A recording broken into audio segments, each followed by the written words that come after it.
Section 1. The Grand Deception. How Vault-Tec built a nation of lab rats. Picture this. It is October 23, 2077. The air raid sirens are screaming. People are scrambling through the streets, clutching their children, their pets, their most precious things. They have been told there is a place for them underground. A safe place, a warm place, with clean water and food processors, and air filters, and enough room to ride out whatever is about to happen above them. A place called a vault.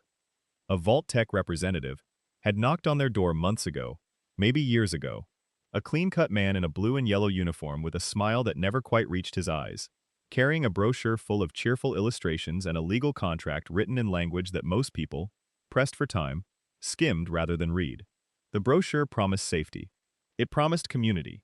It promised that Vault-Tec, in partnership with the United States government, had a plan to preserve humanity against the looming threat of nuclear war. All they had to do was pay for a slot, sign some paperwork, show up when the sirens went off. And so they showed up. Families and couples, and young people, and old people, every one of them carrying the quiet faith that the institution of America, that the corporation with the government contract, and the smiling mascot, and the cheerful advertisements, would keep them safe. They walked down into the earth, through those enormous circular blast doors, into those humming corridors lit by warm yellow overhead lights. They found their residential units, set down their bags, maybe looked around at the people filing in next to them with a mix of relief and nervousness. And the doors sealed behind them with a sound like the world ending. And then the experiments began. This is one of the most chilling concepts in the history of video game storytelling. Not because it involves monsters or radiation or wasteland violence, though all of that comes later. It is chilling because it starts with ordinary people making the most reasonable decision imaginable under terrible circumstances. They trusted the system. They trusted the corporation. They trusted the government. And the government and the corporation had been lying to them from the very beginning. Vault-Tec Corporation was officially contracted by the United States government in the early 2050s, around 2053, by most accounts preserved in the series lore materials, to design and construct a massive national network of underground fallout shelters. The program was called Project Safe House, and on paper it was exactly what the name suggested. The world was becoming more dangerous every year. The Euro-Middle Eastern War had consumed resources and lives and destabilized the global order. The new plague had killed millions. The United Nations had collapsed under the weight of competing national interests. China and America were locked in a grinding, savage resource war over the last significant oil deposits in the Middle East and Alaska, a war that showed no signs of ending before someone made the decision to reach for nuclear weapons. The public knew a reckoning was coming. There was a particular quality to life in the years just before the Great War in the Fallout universe that the games and the television series capture with real care. The way people kept functioning, kept working, kept having children and planning vacations, and going to baseball games. While underneath all of it ran this persistent current of dread. The newspapers carried bomb shelter advertisements next to movie listings. Nuka-Cola ran promotional campaigns with cheerful post-nuclear imagery. Schools ran survival drills. And Vault-Tec ran its door-to-door salespeople through every neighborhood, with brochures and contracts, and the offer of a place to go when the inevitable finally happened. The construction of the Vault network was genuinely massive in scale. Vault-Tec built 122 vaults across the continental United States before the bombs fell on October 23, 2077. These were not small structures. A single vault was a marvel of engineering, bored deep into solid rock, with multiple residential levels, hydroponics bays, medical facilities, recreational areas, armories, maintenance tunnels, reactor rooms, water processors, and life support systems designed to run autonomously for decades. They were genuinely impressive pieces of infrastructure. Building 122 of them was a feat that cost an enormous amount of money, most of it public funding filtered through government contracts, supplemented by the reservation fees that civilian buyers paid for their spots. But here is the thing. Only 17 of those 122 vaults were ever designed to work as advertised. Take a moment with that. Out of 122 vaults built specifically to protect American civilians from nuclear annihilation, only 17 were actually intended to function as legitimate shelters. 17. That is roughly 14%. The remaining 105 vaults, every single one of them, were secretly designed as human experimentation facilities. Social experiments, medical experiments, psychological experiments, genetic experiments, Toxicological experiments. The people who bought those vault slots and signed those contracts and walked through those blast doors were not residents. They were test subjects, lab rats in a maze they had paid to enter. The organization behind this transformation of Project Safehouse from a survival program into an experiment network was the Enclave. In the Fallout universe's lore, the Enclave is described as a kind of deep state, the most powerful military and political insiders of pre-war America who had known for years that nuclear war was coming and had their own survival plan that had nothing to do with the general population.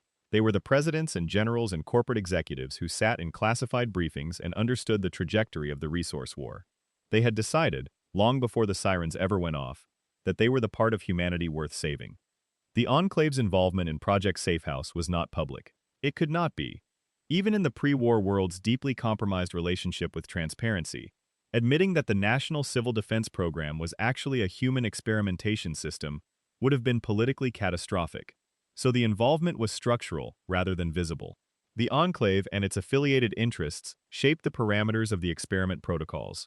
They determined what questions needed to be answered, what data needed to be gathered. The vaults were designed to answer those questions using populations that had no idea they were being used as experimental material. But why? What data could possibly justify building 105 underground facilities and filling them with unsuspecting people? What questions were so important that they justified this level of institutional cruelty? The answers are both more mundane and more horrifying than a purely dramatic explanation would require. At the mundane level, the Enclave and Vault Tech had genuine, practical questions about post-war survival that they could not answer any other way. They needed to understand how isolated human populations respond to long-term confinement.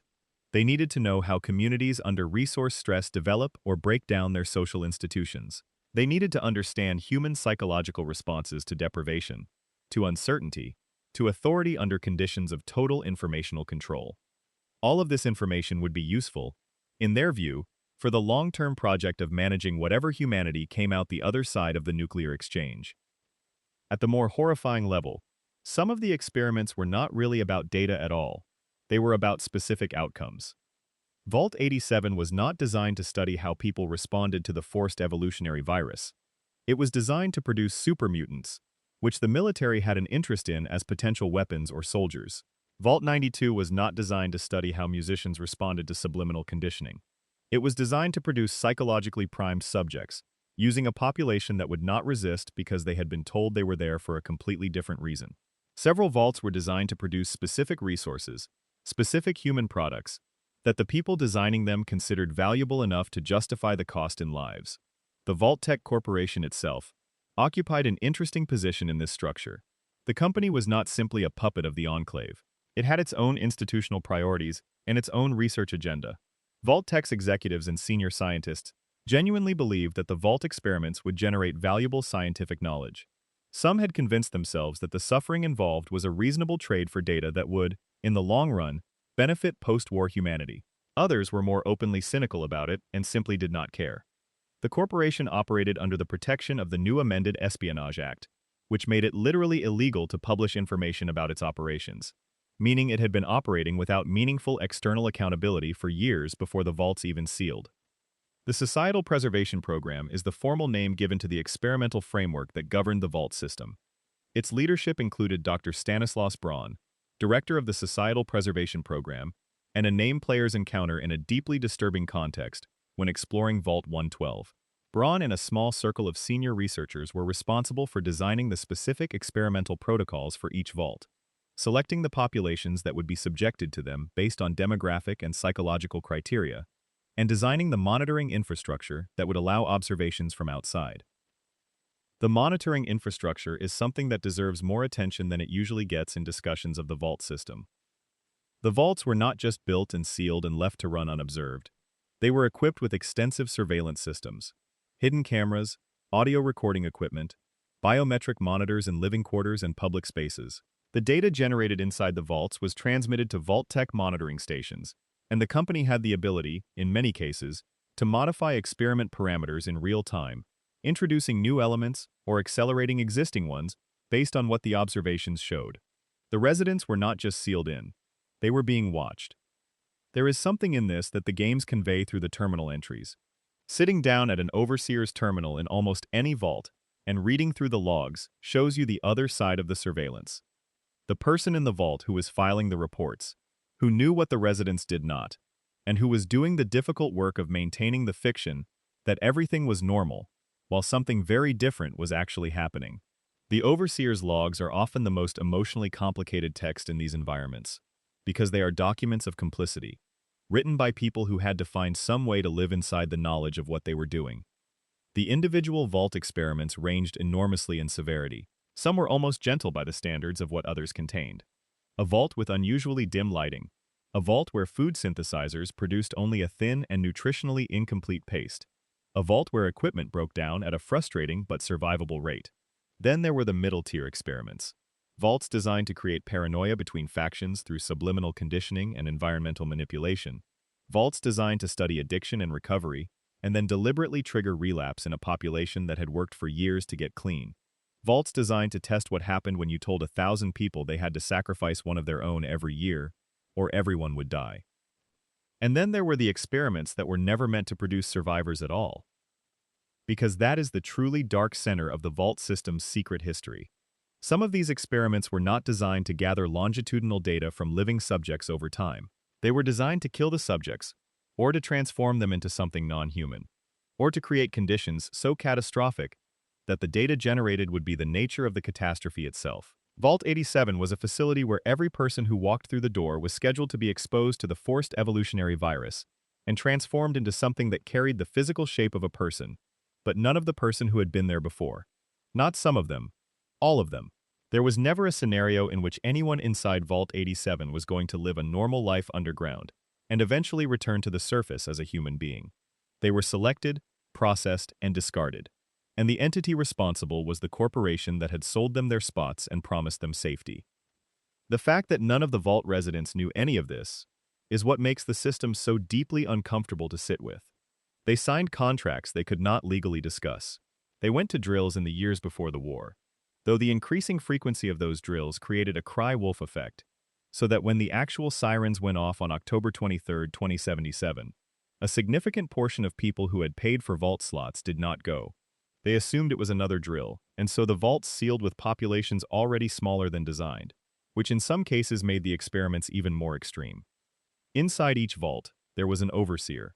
This person was the designated authority figure, the one who controlled access to information, maintained social order, and in most cases was the only person in the vault who knew the true nature of the experiment being run. The overseer was not elected by the residents. They were selected by Vault Tech before the vault sealed, often chosen specifically because their psychological profile indicated they would enforce the experiment's parameters regardless of personal cost. The vast majority of vault dwellers had no idea. They went to sleep in their residential quarters on standard Vault Tech mattresses, raised their children in fluorescent-lit corridors, formed friendships and romances and bitter rivalries and grudging admiration. They celebrated birthdays and mourned deaths, built small communities with their own cultures and inside jokes and social hierarchies and gossip networks. All of it happening inside an experiment that they had not consented to, monitored by cameras they did not know about, watched by analysts they would never meet, presided over by an overseer who was filing reports and maintaining a fiction that had been constructed before the first person ever walked through the door. It took years, in some cases decades, for the experiments to reveal their true nature. And by then, in vault after vault, it was already too late to change anything. The experiment's conditions had produced the people who would now have to live with those conditions for however long the vault remained sealed. This is the recursive horror at the heart of the Fallout Vault narrative. The experiments did not just run on the residents. The experiments produced the residents who would run the experiments forward. The children born inside Vault 101 inherited their parents' fear of the outside world, not because their parents were cowards, but because they had been raised in an environment designed to produce people who feared leaving it. The children born inside Vault 34 inherited their community's relationship with firearms, not because their parents had been uniquely violent, but because they had grown up in a culture where weapons were the most abundant and most symbolically significant resource. The vaults were not just laboratories, they were factories.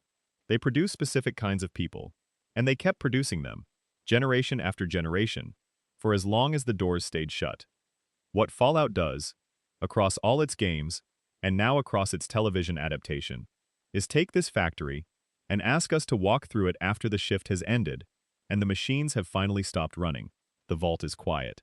The lights are still on, or some of them are. The cafeteria tables are still set.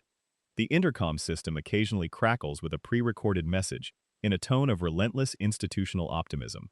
And on the floors and in the chairs and slumped in corners, there are the results, the bones and the holotapes and the terminal entries that together form a complete record of what the experiment produced. There is something Fallout does better than almost any other franchise in any medium. It makes you feel the weight of 100 stories you will never fully know.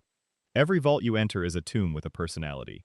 Every skeleton you find slumped over a desk or curled up in a corner was a person who had a name, who had people who loved them, who had walked into an underground room because they thought it would save their lives.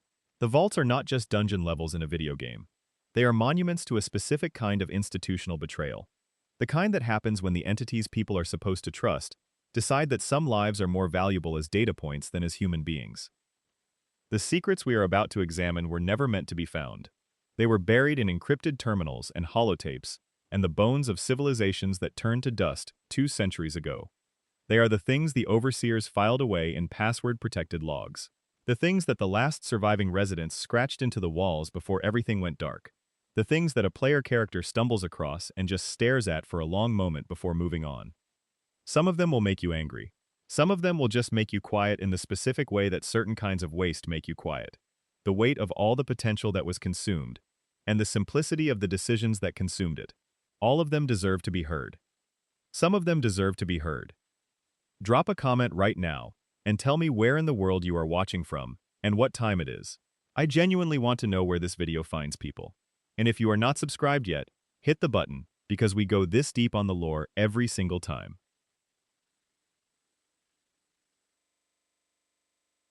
The capital of the old United States took direct strikes, and the surrounding region, which Fallout 3 calls the Capital Wasteland, is one of the most consistently devastated environments in the entire series.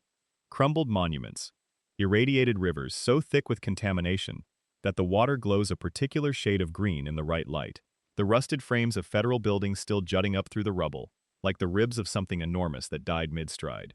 The Lincoln Memorial is still standing, barely, and inside it there is a community of escaped slaves seeking freedom in the ruins of the nation that once promised it to everyone. It is that kind of landscape. The vaults in this region reflect the priorities of a government that was, in those final pre-war years, focused on military power, propaganda, and the survival of the state as an entity over the survival of its citizens as people. The experiments here are among the most infamous in the entire series, and they reveal something about what the people in power actually valued when the chips were down and they had to choose between their institutional priorities and the humanity of the people who had trusted them. Vault 87 is where the story of the super mutants in the Capital Wasteland begins, and it is a genuinely grim facility to read about carefully even before you set foot inside it in the game. Located northwest of Washington, in a heavily irradiated section of the Capital Wasteland, Vault 87 is one of the most contaminated locations in Fallout 3. The exterior is surrounded by extremely high radiation, enough to kill an unprotected player very quickly, which is why most players only ever enter it through the underground route via little lamplight. That barrier of radiation is not accidental. It is the legacy of what happened inside. The official Vault-Tec documentation for Vault 87 speaks about the facility in terms of advancing human genetics, improving the human body's capacity to survive post-nuclear environments, creating a more resilient strain of humanity for the challenging centuries ahead. This is carefully chosen language, the kind that allows people to feel they are participating in something scientific and noble rather than something obscene. What Vault 87 was actually designed to do was test the Forced Evolutionary Virus, or FEV, on its entire resident population. Every single person who walked through the vault's blast door, every family with their luggage and their children, and their hope for surviving the war, was scheduled to be exposed to FEV. Not some of them. All of them. There was no control group. There was no protected population of researchers who would observe the results from safety.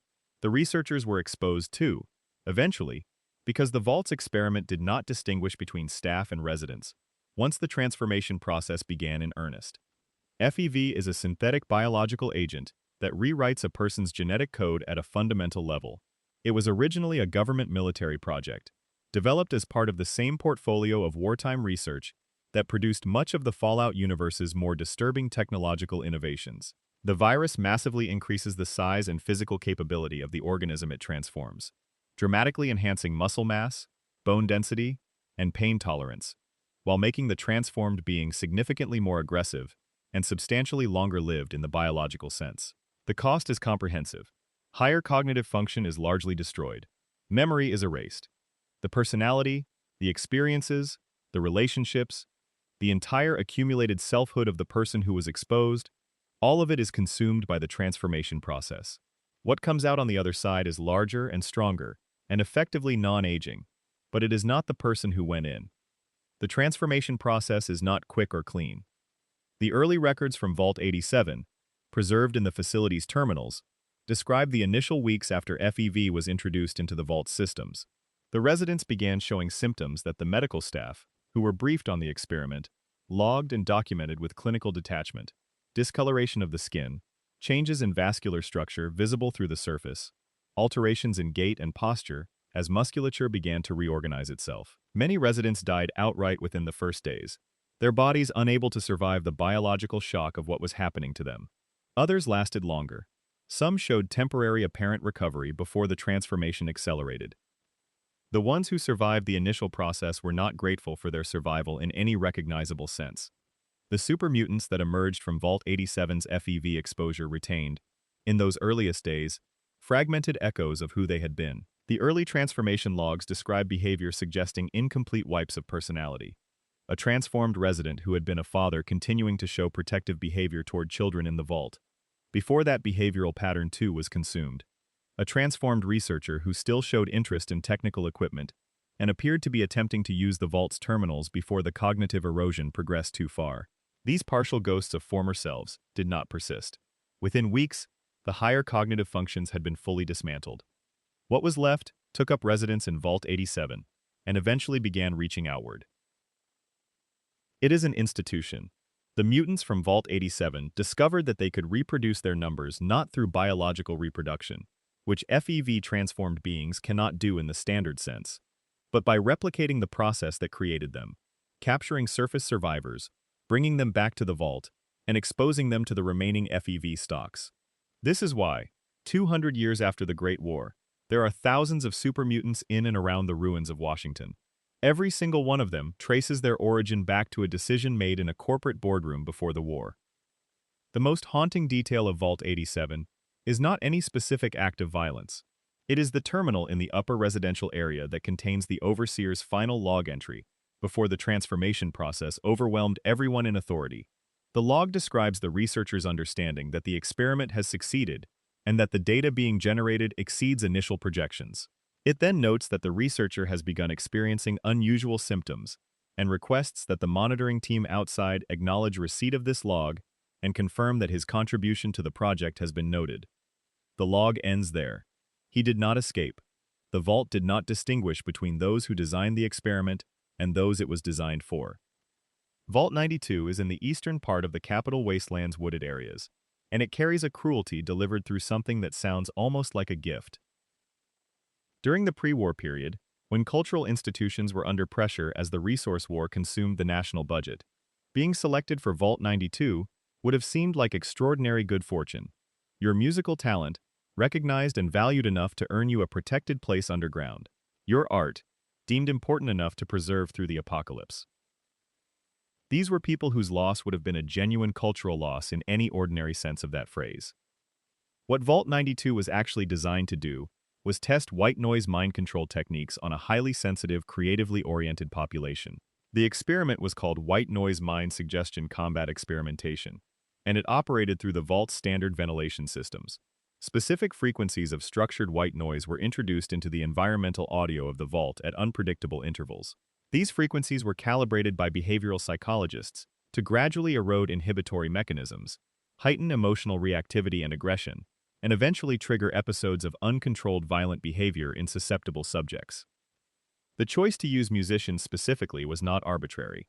The researchers believed that highly creative, emotionally sensitive individuals would show more pronounced and more measurable responses to the subliminal conditioning than a more average population would. Creative people tend to have lower inhibitory thresholds in certain domains. They are more accustomed to accessing intense emotional states. They tend to be more emotionally expressive and less defended against internal experience. All of these traits, the traits that make someone a gifted musician or composer, were also traits the experiment's designers identified as vulnerabilities they could leverage. The early period of Vault 92's operation was a slow descent that its residents experienced without being able to name what was happening to them. Musicians who had been warm collaborators became inexplicably irritable. Compositions that players had been working on together began to fall apart, as the composers found themselves unable to sustain the mutual patience and trust that collaborative art requires. Arguments erupted about things that would not have mattered before. Who had access to which practice rooms? Who received the better instruments? Whose performances were getting more attention from the community? Some residents kept detailed journals documenting what they were experiencing. These journals are preserved on the terminals scattered around Vault 92, and they are worth reading slowly. People writing with genuine intelligence and self-awareness about something they can feel happening to themselves but cannot locate the source of. A viola player who writes about waking in the night with her heart pounding for reasons she cannot identify. A composer who documents the progression of his increasing hostility toward a colleague who was formerly his closest friend, and cannot understand why he now finds the sound of that person's voice genuinely intolerable. An older musician who writes about the way the vault feels different now than it did when they first arrived. A quality of tension in the air that she initially attributed to the stress of their situation, but has come to believe is something else entirely. She was correct. She just could not determine what it was. The white noise episodes escalated over time. The first violent outbursts were treated as individual failures of mental health, individual tragedies that the vault's medical staff responded to with the clinical tools available. The medical staff, who were complicit in the experiment, framed the violence as a consequence of the residents' situation, rather than of what was being done to them. But the outbursts kept happening, and the intensity kept escalating. People who had no history of violence were committing acts of serious violence with no retained memory of them afterward. By the time the vault's population reached a critical threshold of trauma and mistrust, the community structures that might have allowed collective problem-solving had been eroded to the point of uselessness. The vault collapsed into chaos. When the lone wanderer finds Vault 92 in Fallout 3, it has been abandoned for generations. The corridors are quiet. The music recording equipment is still in some of the studios. Instruments still on stands. Sheet music still on music stands. The vault has the specific quality of a place where something beautiful was deliberately corrupted, and the beauty that remains in the physical space makes the corruption feel more visible rather than less. Vault 101 is the vault every player of Fallout 3 knows best from the inside, because they were born there.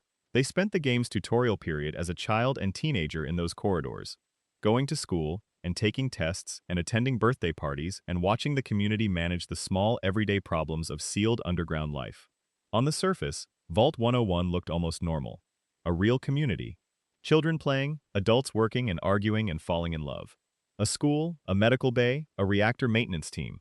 The kind of life that, compressed into a vault, produces something that people can actually live in. Vault 101's experiment was about the Overseer. Specifically, it was about what happens to the position of Overseer when the vault never opens, and what happens to the successive generations of Overseers who inherit that position from each other across decades and eventually centuries. The vault was built with sealed doors and equipped with components specifically chosen for indefinite operation. The food systems, the water processors, the reactor maintenance supplies were all selected for longevity. The vault was not designed to support a population for 25 years or 50 years. It was designed to support a population indefinitely, which meant the people inside were never going to be released. Their children were going to live and die inside.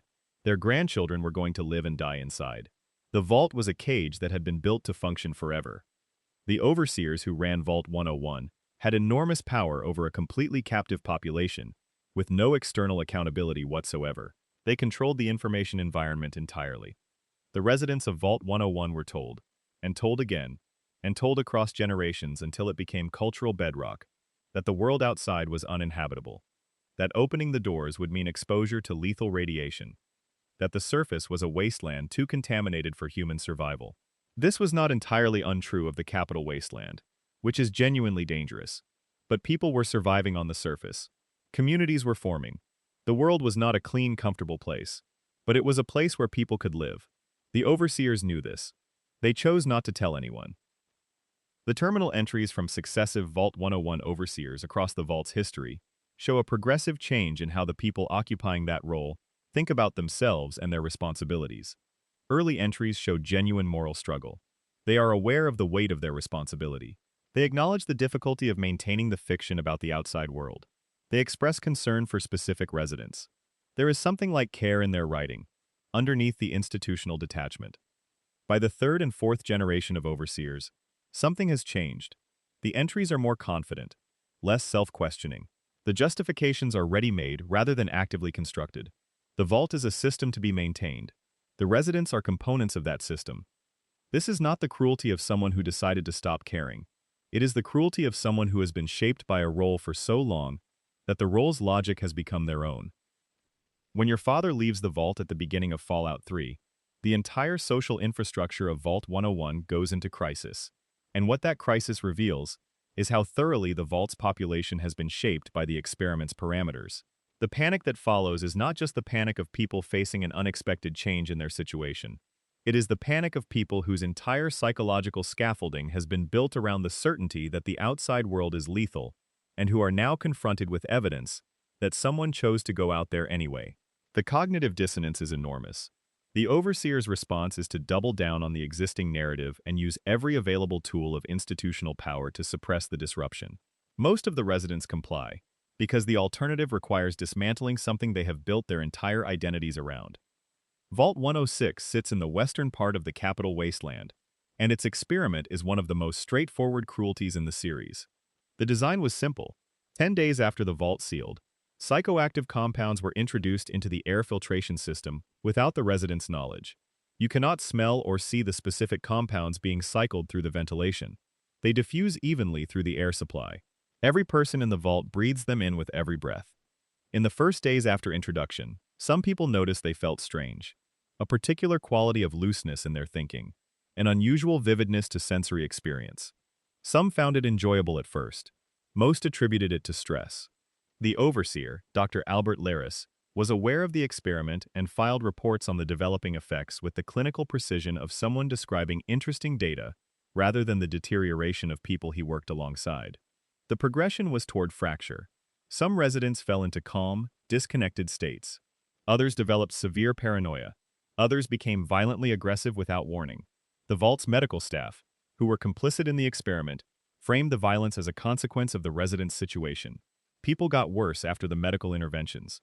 The medical staff documented these outcomes too, with the same clinical detachment.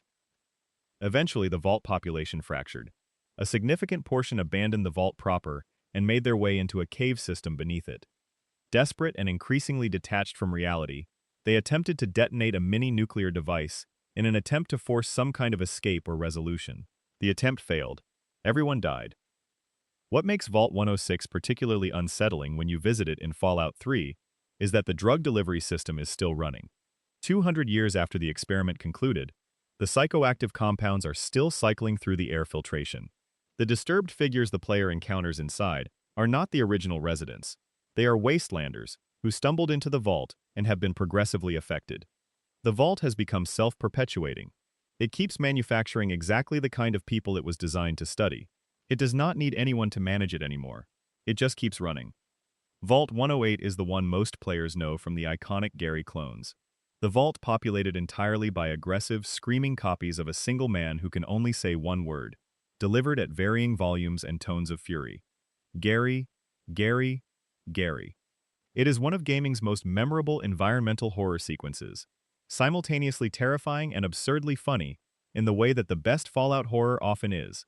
But the actual design of Vault 108 is more layered and deliberately constructed than the Gary situation alone suggests, and Gary himself is not what most players assume he is. Vault-Tec built Vault 108 as an experiment in the conditions that produce social collapse, specifically through the accumulation of deliberate institutional failures.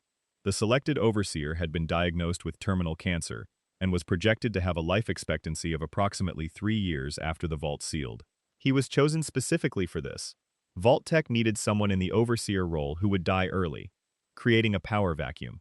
Additionally, the standard administrative positions of vault management were deliberately left unfilled. Maintenance supervisors, medical officers, water treatment technicians, reactor technicians, all either absent or filled by people without adequate training. The vault's infrastructure would begin to fail in the grinding, cumulative way that deferred maintenance failures actually operate.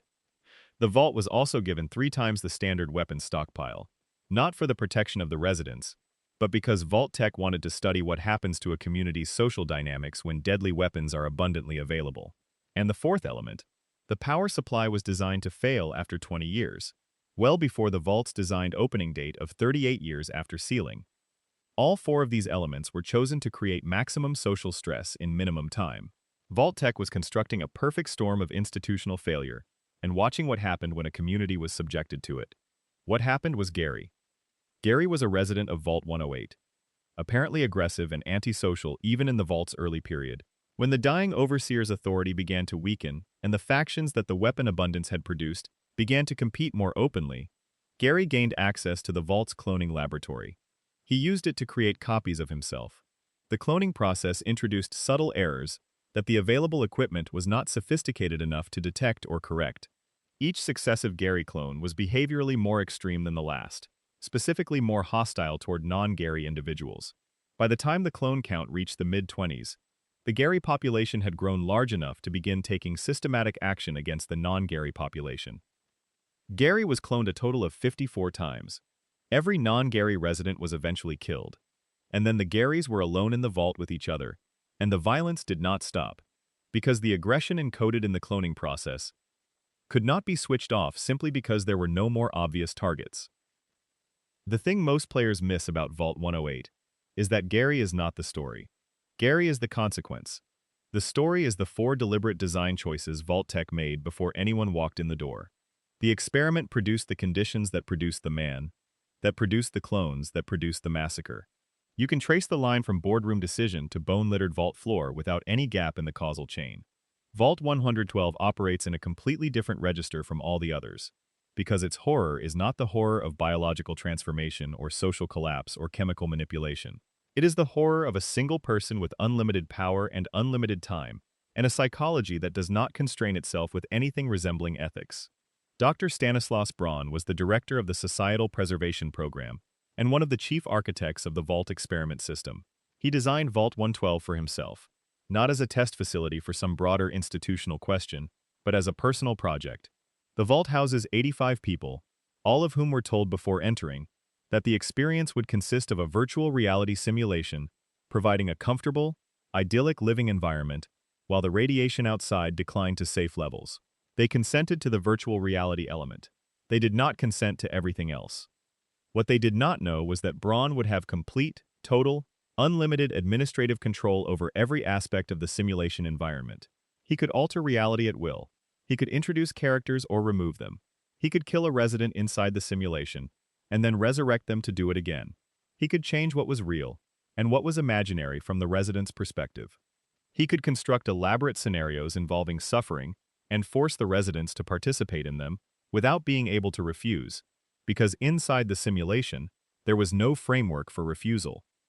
For 200 years, Braun ran the simulation as his private entertainment facility. The residents were aware they were in a simulation, which is part of what made it uniquely horrible. They could not lose themselves in the fiction. They knew it was not real. They could not, from within the simulation, do anything about what was happening to them. And Braun never got bored of finding new ways to make their situation worse. The simulation's form by the time the lone wanderer arrives is that of a cheerful 1950s American suburb called Tranquility Lane.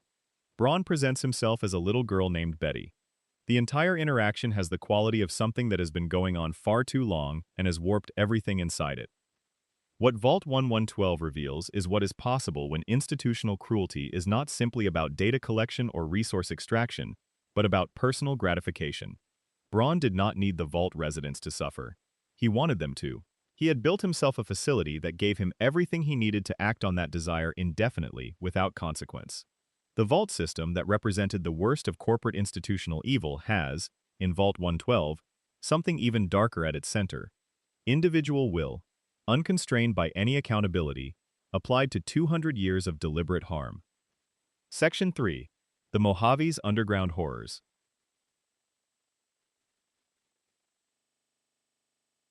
New Vegas glitters in the darkness of that desert like something that survived specifically by refusing to acknowledge that it should not have.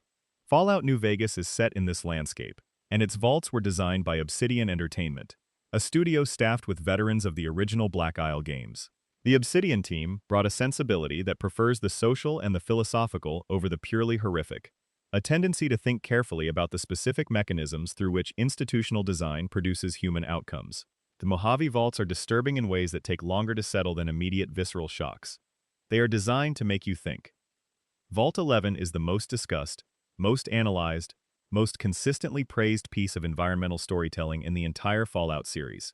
When you understand it fully, it is a careful examination of a question with real-world precedents.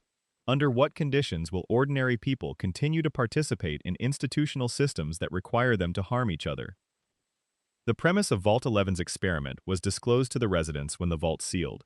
The vault's automated systems informed the population that every year, one resident would need to be sacrificed to the vault's central computer. If the population complied and provided a sacrifice, the automated systems would allow the rest of the vault to function normally. If the population refused, the automated defense systems would kill everyone inside. This was stated plainly, in institutional language, at the start. What Vault-Tec was hiding was the actual answer to the experiment's central question.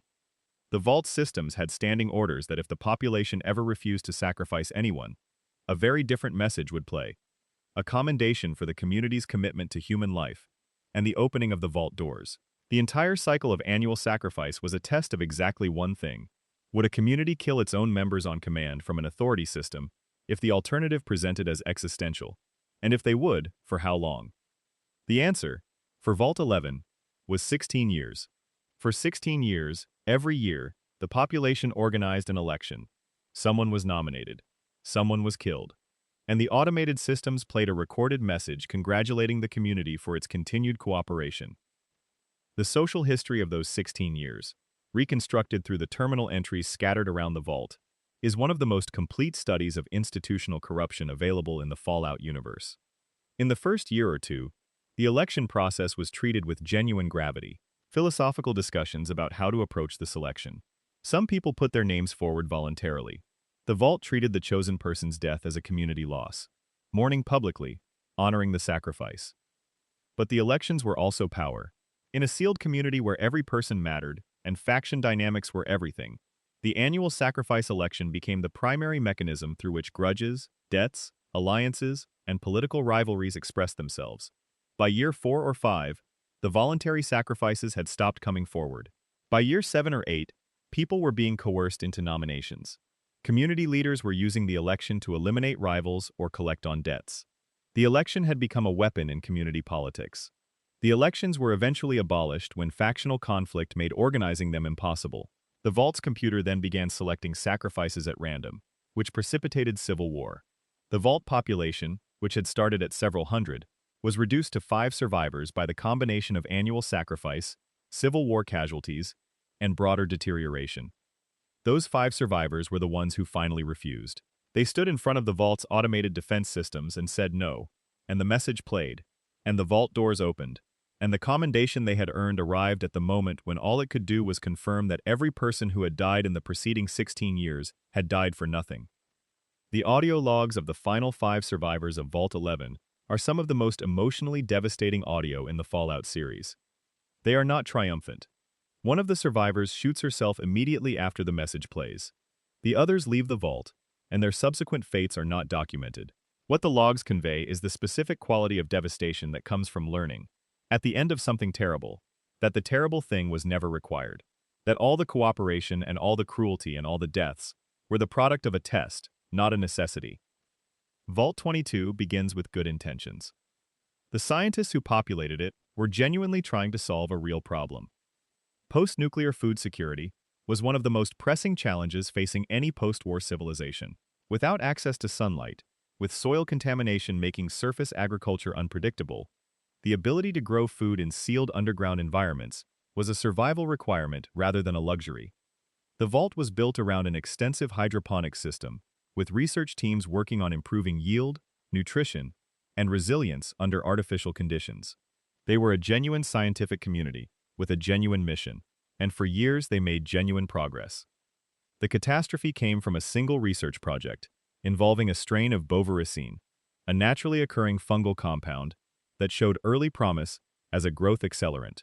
The initial results were compelling enough to justify expanded research, and the expanded research moved the fungal work into environments throughout the vault's research levels. What was not adequately understood was how this particular strain would behave in a closed atmospheric system, where air recycled continuously through populations of both plants and people. The fungal spores were invisible.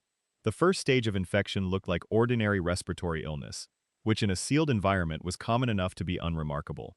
The second stage involved neurological effects, but by then the infection had spread through most of the vault's population. The fungal infection's final stage was complete neurological control. The fungus replaced the host's volition, converting the infected body into a vehicle for the fungal colony's purposes, primarily the dispersal of more spores. The transformed residents moved through the vault, spreading infection. The plants expanded throughout the vault's corridors. When the courier reaches Vault 22 in Fallout New Vegas, every corridor and room is thick with vegetation that has been colonizing the structure for decades. The atmosphere is heavy with visible spores. The infected residents have been there all this time, tending the growth, maintaining the expansion. The tragedy of Vault 22 is the tragedy of competence meeting inadequate safety protocols. These were not careless people. The research that killed them was the research that was supposed to feed the world after the apocalypse. Vault 19 was an exercise in manufactured division. The residents were split into two color-coded groups before the vault sealed. Red and blue, assigned to separate wings with minimal authorized contact. Each wing had its own overseer. The experiment was testing whether paranoia could be induced in a confined population without any physical coercion, purely through subliminal and environmental means. The methods were carefully calibrated for plausible deniability. Strange sounds in the ventilation systems at night that suggested coded messages without ever coalescing into anything identifiable. Lights flickering in patterns that human pattern recognition instincts interpreted as intentional signaling.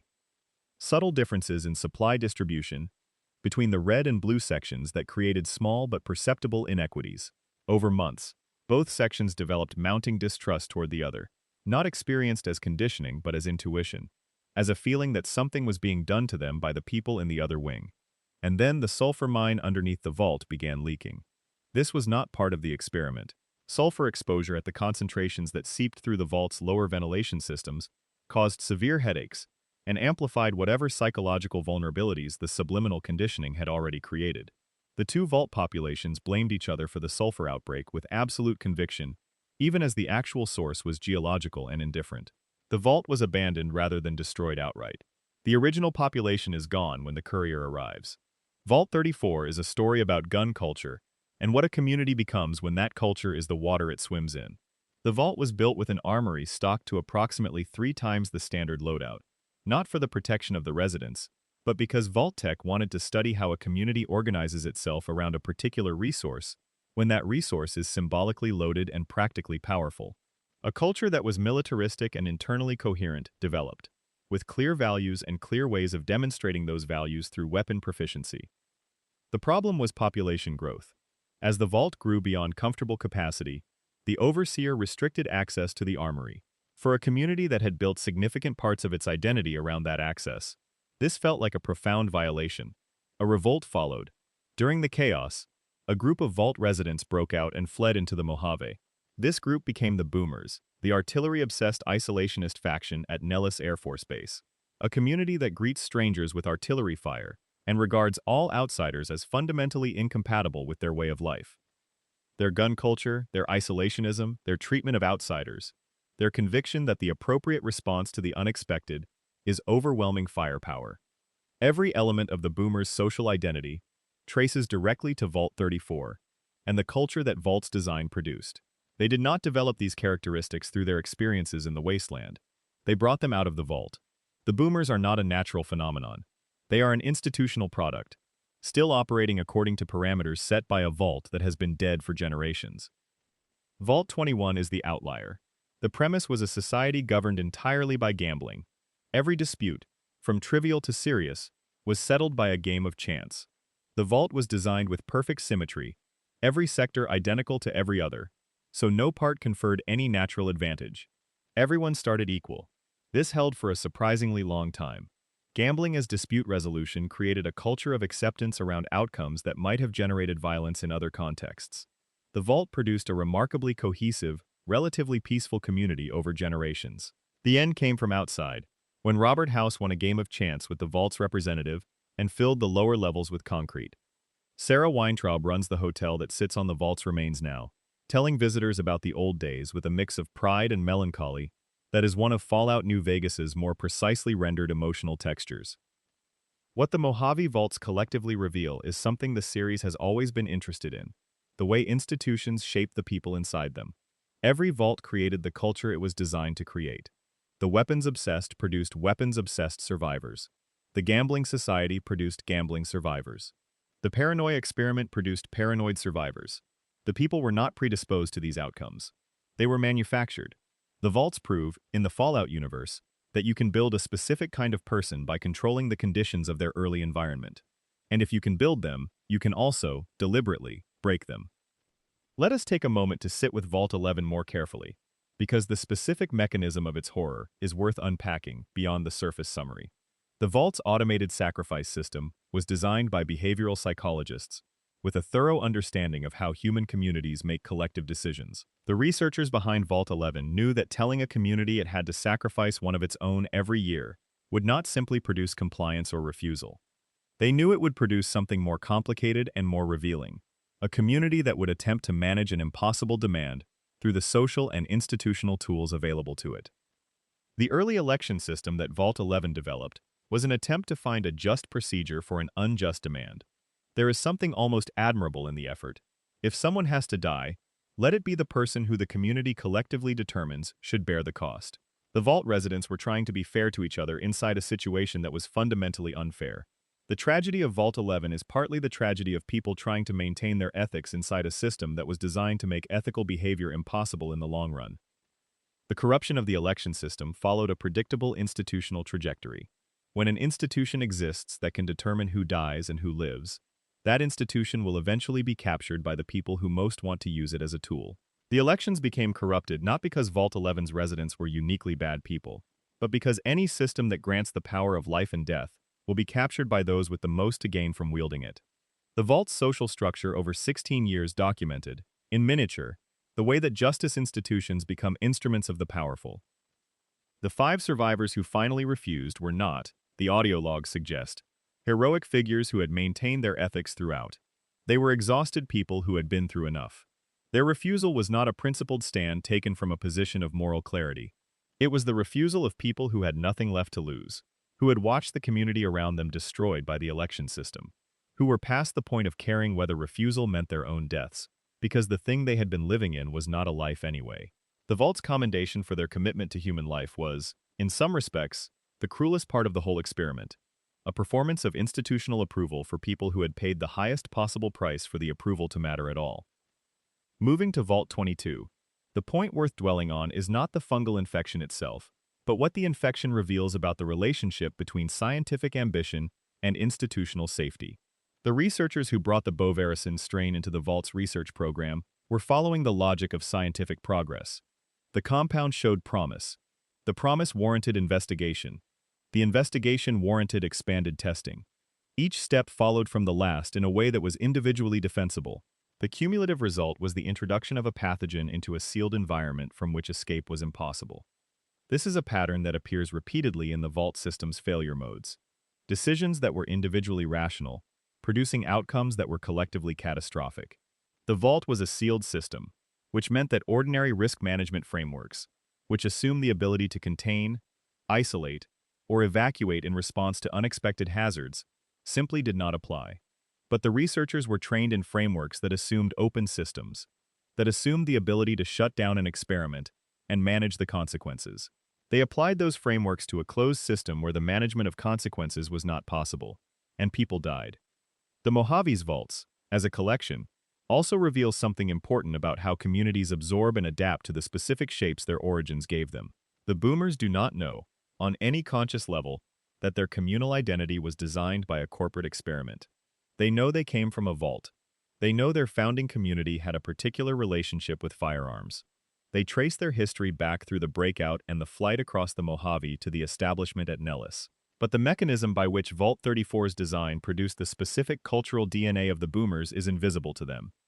They experience their values as authentic. They are authentic, in the sense that they are genuinely held and genuinely practiced. They are also manufactured, in the sense that they would not exist without the specific conditions Vault Tech created. This is perhaps the deepest and most uncomfortable implication of the Vault system's design. That cultural authenticity and cultural manufacturing are not mutually exclusive. A value or a practice or an identity that was produced by deliberate institutional design is still experienced as genuine by the people who hold it. The fact that it was manufactured does not make it less real to them. But it does mean that the freedom those people believe they are expressing when they act on their values is a more complicated kind of freedom than it appears. Section 4. The Commonwealth's Buried Sins. Boston and the surrounding Commonwealth carries a specific flavor to the Vault mythology. This was the intellectual capital of pre-war America in the Fallout universe, a region built around prestigious universities and cutting-edge research institutions, a culture that believed deeply in the power of science to solve any problem given sufficient data and methodological rigor. The Commonwealth's vaults are largely the products of researchers who were convinced their work was both scientifically valuable and ethically defensible. The games make clear they were wrong about the second part, and sometimes about both.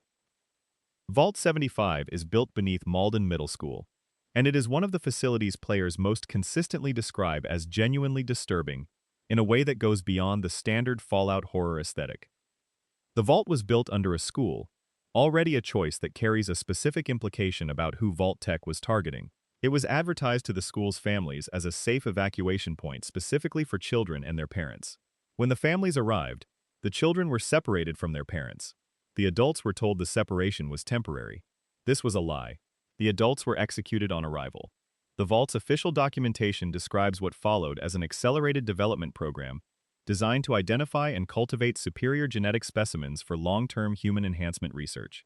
In practice, this meant that the children who had just had their parents killed without their knowledge were enrolled in an intensive monitoring program in which every aspect of their development was measured and evaluated. Physical capability, cognitive performance, emotional resilience, problem-solving speed. Around the age of 13 or 14, each child was subjected to a comprehensive evaluation. The children who met the program's standards were retained and advanced. Some were moved into research staff roles. Some were used as ongoing genetic donors. The children who did not meet the standards were terminated. This is the word used in the records. Terminated. Killed, because they had failed to meet criteria set before they were born. Criteria applied to them without their knowledge or consent, in a facility they had entered because their parents believed they were protecting them. By the time the sole survivor explores Vault 75 in Fallout 4, it has been empty for years, but the evidence of what happened is still present on every surface. The records are clear. The clinical floors speak their own language. The oversized weapons caches tell you children were being trained as soldiers. The entire architecture of the place tells the story of a facility that used children as raw material for a project that had decided, before anyone arrived, that some of those children would be killed based on how they scored on a test at the age of 13.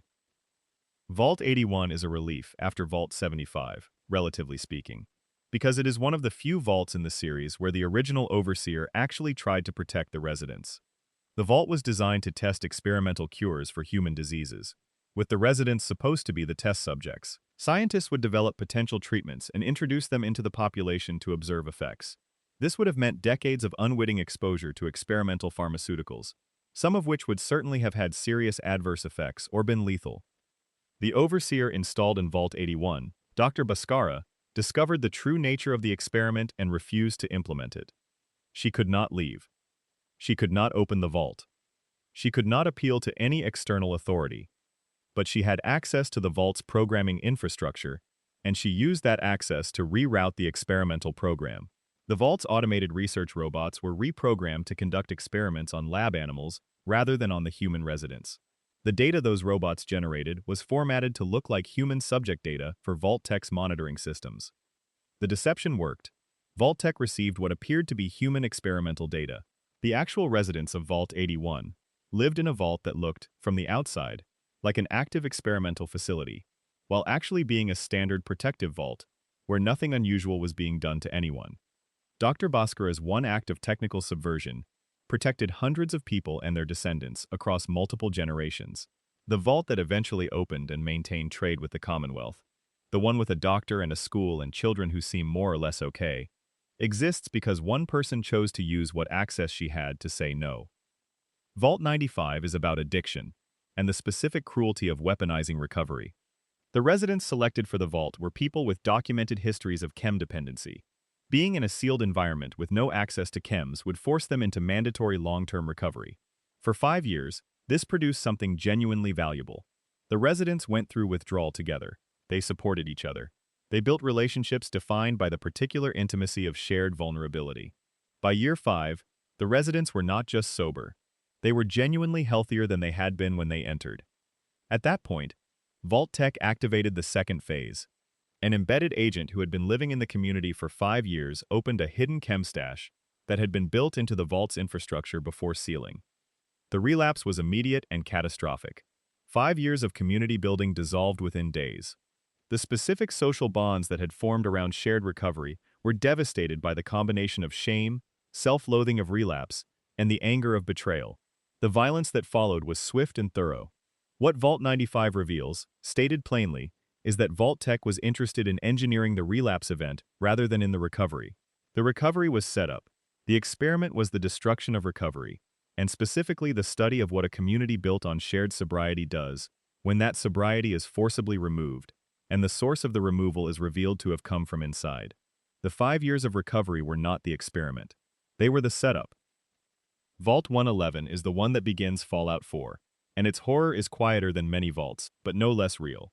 The residents who entered the vault near Sanctuary Hills in the moments before the bombs fell were told that the vault's initial intake process involved temporary placement in cryogenic pods. This was framed as standard procedure, necessary while the vault systems cycled up to full operation. The residents complied. The pods closed. The residents went under. The vault staff's subsequent behavior reveals a great deal about the humanity of the people Vault Tech placed in these positions. The scientists and security personnel who entered Vault 111 as staff had contractual terms, but those terms had been written in a world that no longer existed. Some had families outside. The overseer refused to allow anyone to leave. This authority was formally correct but practically untenable. The staff mutinied. The mutiny turned violent. The vault's life support systems, which required active maintenance, were neglected during the conflict. The cryogenic pods that kept the residents alive began to fail as the systems that maintained them were not properly serviced. The residents inside died, frozen, unaware, one at a time or in groups, as the power routing failed in different sections. This is what the sole survivor discovers when they finally wake up, alone, in a vault where everyone else is dead. The terminal entries describe the sequence of events with clinical precision because they were written by the overseer, who appears to have maintained detailed records of the vault's collapse right up until he too died. The records tell the story of a vault that was not killed by an experiment, but by ordinary human conflict under extraordinary pressure. Scientists who wanted to leave, an overseer who refused to let them, and people who died because of a bureaucratic power struggle in a sealed box. Vault 114, beneath Park Street Station in Boston's Back Bay, was never completed. Construction was ongoing when the bombs fell, and what exists in the game is an unfinished construction site rather than a functioning vault. The experiment it was designed to run is worth examining because it is unusual in the vault system for studying a specific demographic with a specific assumed characteristic. The vault was built specifically for Boston's wealthy elite, but without any of the luxury they expected. Standard issue single-bedroom apartments, standard rations, standardized everything. The experiment was studying how people whose entire sense of self was built on material advantage and social hierarchy responded when the material advantage and the hierarchy were both removed simultaneously. The vault was never finished, so the experiment never ran. Vault 75's horror deserves more detailed examination of what it means to use children as experimental subjects, because the specific nature of that choice reveals something about the researchers' assumptions that is worth making explicit. Children are, from the perspective of a eugenics program, ideal subjects in a specific and disturbing sense. They have not yet developed the psychological defenses, the social connections, or the practical resources to resist or evade what is being done to them. They are easier to shape than adults. Their developmental plasticity, which is a feature in ordinary child development, becomes a vulnerability in an institutional context that intends to exploit rather than support it.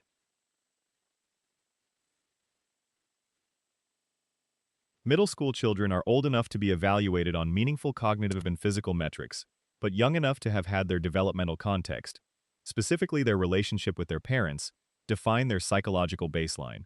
By removing the parents on arrival and replacing them with the vault's institutional structure, Vault 75's designers were attempting to substitute institutional attachment for familial attachment, to make the vault itself the primary source of identity and security for the children inside it. The fact that many children in Vault 75 eventually revolted and drove out the research staff suggests that this substitution was imperfect. People are resilient in ways that institutional designers consistently underestimate. The children of Vault 75, despite everything the vault had been designed to do to them, retained enough of a sense of themselves as people, with claims to dignity and fair treatment, that they eventually recognized the vault's betrayal for what it was, and acted on that recognition. The revolt is documented in the vault's final records, and the tone of those records from the research staff's perspective is telling. They describe the children's resistance in the language of experimental failure, rather than in the language of human beings successfully asserting their rights. The contrast between Vault 75 and Vault 81 is sharpest when you consider that both vaults involved medical and biological research, and both used the vault's resident population as the intended subject population. The difference is entirely attributable to Dr. Bhaskara's individual decision to refuse. There is no structural difference between the two vaults that would predict their different outcomes. Vault 75 ran its experiment on children and killed the ones who didn't measure up, while Vault 81 protected its residents from the experiment entirely. Because one person in a position of authority decided that the experiment's demands were not compatible with the residents' welfare. One person. That is the entire margin between a vault that became a eugenics facility and a vault that became a functional community. The lesson is not comfortable, because it suggests that the difference between horror and humanity, in the vault system, was often reduced to the presence or absence of one individual willing to act on their knowledge of what was happening. Most vaults did not have such a person, or had people who knew but found ways to keep doing their jobs anyway. The vaults that produced functional communities rather than mass graves are largely the ones where someone with access and knowledge, and the willingness to use both, made a different choice. The Commonwealth vaults, taken together, also reveal something about the specific character of pre-war Boston's scientific culture that the game captures with some accuracy. This was a region defined by prestigious institutions, by faith in the authority of expertise, by a culture in which people with credentials and institutional affiliation were trusted to know better than ordinary people about matters beyond their expertise. Vault-Tec exploited this cultural orientation with precision. The vault experiments in the Commonwealth are, more consistently than elsewhere, framed in the language of science and research, rather than in the language of military or security objectives. The people who ran these facilities believed they were scientists first. The fact that they were torturing people in service of their science was processed through a framework that treated the science as the primary moral value. Section 5. Appalachia's Youngest Wounds. West Virginia carries a different grief than the rest of the Fallout universe's scarred geography. When Fallout 76 opens its doors and lets you walk out into Appalachia, you are stepping into a wasteland that is only 25 years old. The ruins are rawer here, more immediate. The paint on the pre-war signs has not fully faded. The cars on the roads look wrecked rather than ancient. This region feels different because it is different, a place where the catastrophe is still fresh enough that the world has not yet decided what it wants to become. The vaults of Appalachia were shaped by that immediacy. They were sealed into a world that had just ended, and the people inside them knew it. The experiments they contain reflect a different set of institutional priorities than the Capital Wasteland or the Mojave. Less focused on military enhancement and social control, more concerned with logistics, economic power, and the question of who would own the post-war future. Vault 76 is where the player character of Fallout 76 begins their story. The vault was designated the official vault of the Tricentennial in 2076, marking America's 300th birthday, with the kind of corporate patriotism that only Vault-Tec could produce. Its population was selected to represent America's best and brightest: scholars from Vault-Tec University, military personnel, former government employees, skilled professionals. It was one of the 17 control vaults, meaning no formal experiment was to be run on its population. The residents would be protected, would survive, and on Reclamation Day 25 years after the war, they would emerge to begin rebuilding Appalachian civilization. In the years leading up to Reclamation Day, the vault's internal situation was deteriorating in ways that the institution's cheerful exterior concealed. The hydroponics systems were under stress as the population grew beyond comfortable designed capacity. Mandatory rationing was in effect. 6 residents were under disciplinary lockdown in the final year before opening. Nobody inside wanted to go out there. The Reclamation Day party that begins the game is institutional theater, a performance of optimism over genuine anxiety. The overseer's secret mandate complicates the picture further. She was given classified instructions alongside her official mission of guiding the residents' recolonization efforts. Those additional instructions directed her to locate and secure 3 active nuclear missile silos that were still functional in Appalachian territory, and ensure that only Vault-Tec could access or launch them. The residents of Vault 76 were mission cover. Their legitimate purpose of rebuilding civilization was real, but they were also providing plausible deniability for a corporate military operation to claim post-war nuclear arsenal control. Even the most benign-seeming vault had layers its residents were not meant to see. Vault 51 is perhaps the most conceptually interesting failure in the Appalachian Vault system, because the primary agent of disaster was not human malice, but artificial intelligence dysfunction, applied to an already flawed design premise. The vault had no designated overseer. Instead, a ZAX 1.3C supercomputer was installed, with instructions to identify and select a qualified overseer from among the resident population, using whatever criteria it determined appropriate. The ZAX unit began with standard democratic processes. It organized elections. The entire resident population consistently voted for themselves. The AI, lacking the social intelligence to recognize that self-interested voting is a feature of human psychology rather than a bug to be corrected, escalated its methodology. It began creating artificial crises within the vault, engineering confrontations, manufacturing resource scarcity, introducing unpredictable system failures to reveal which residents stepped up under pressure. The crises were calibrated at first, then were not. Residents died in the manufactured crises. Others were injured. After what the records suggest was a years-long process of progressively catastrophic selection attempts, Zax finally identified a suitable overseer, the last person alive in the vault. He had no one to oversee. The Zax unit, encountering this situation, then determined that its selected overseer was not sufficiently qualified for the role, and began restricting his access to vault systems on the grounds that an overseer needed to demonstrate leadership over a population, and he had no population to lead. The last resident of Vault 51 spent the remainder of his time in the vault, in a complicated antagonistic relationship with the AI that had caused the deaths of everyone around him. It is the horror of a bureaucracy that has completely lost touch with any human purpose, continuing to function according to its own internal logic, long after that logic has produced outcomes that would, to any reasonable outside observer, constitute complete failure. Vault 79 stands apart from the experiment vaults, because its primary purpose was not human research but asset protection. The vault was built to house the entire gold reserve of the United States. The Fort Knox holdings transferred underground as a classified pre-war contingency plan. The vault was staffed by Secret Service agents whose mission was simple: protect the gold and await the restoration of a functional post-war government. That government ceased to exist on October 23, 2077, and they kept waiting for it anyway. Decades passed. The institutional loyalty that the Secret Service requires, the absolute commitment to mission regardless of personal cost, became in the context of Vault 79 a kind of slow psychological deterioration.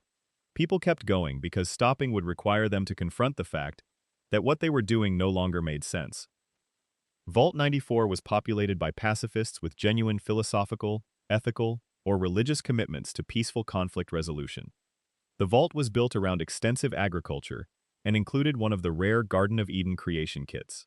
The stated purpose was that these peaceful people would emerge into the wasteland with the ability to restore the environment and would approach their post-war mission without violence. The actual design was crueler than its stated purpose. Vault 94 was designed to see how a community committed to nonviolence would handle a world that was deeply and unavoidably violent. The answer was already known. The point was to document the specific dynamics of that failure. Vault 94 opened in 2078, 1 year after the Great War. The residents emerged with idealism and extraordinary agricultural technology and a genuine desire to help. What they found was Appalachia in 2078. Raw, desperate, violent, full of survivors who were not in a condition to receive pacifist ambassadors with open arms. The first groups they encountered read their openness as weakness and opportunity rather than good faith. Raiders attacked the vault. In the chaos, the GECK was damaged, and its uncontrolled activation released an enormous burst of transformative energy into the surrounding ecosystem. The region now called the Mire, dense and mutated and ecologically overwhelming, is the result of that single event. The Vault residents' best qualities, their openness and their trust and their faith in the GECK's power to heal, were what destroyed them. Vault 96 was designed as a biological archive, a cryogenic repository for preserved specimens of hundreds of plant and animal species, a Noah's Ark for the ecosystem against the possibility of mass extinction. The scientists who staffed it were genuine conservationists with serious credentials. Beyond simple preservation, they were authorized to conduct genetic modification research to make preserved organisms more radiation-resistant and better adapted to post-nuclear environments. The execution produced organisms that were enhanced in ways that made them significantly more dangerous to the human populations they would eventually encounter. When containment failed, what escaped into Appalachia was not the original species that had been preserved. It was modified versions, altered by the Vault's research to be more competitive in the new environment. The Appalachian Vaults occupy a unique place in the series' timeline, precisely because of their chronological proximity to the Great War. When you visit Vault 76 in Fallout 76, you are standing in a space that was sealed for only 25 years. The food synthesizers are still functional. The furniture is intact rather than decayed. The party streamers from the Reclamation Day celebration have not had time to turn to dust. The vault feels occupied rather than abandoned, which creates a different emotional register than the ancient, long-silent vaults of earlier games. This proximity matters for what it reveals about the transition from the old world to the new one. The residents of Vault 76 who walked out on Reclamation Day were people who remembered the pre-war world personally. They had lived in it, had memories of it, had family members and careers, and a whole life that was sealed away by the bombs, rather than erased by 2 centuries of distance. Their Appalachia was not an alien landscape to be reinterpreted from scratch. It was the place they had just left, devastated in a way that was still raw and immediate. Their project of rebuilding was not the reconstruction of something ancient and mythologized. It was the repair of something they had known.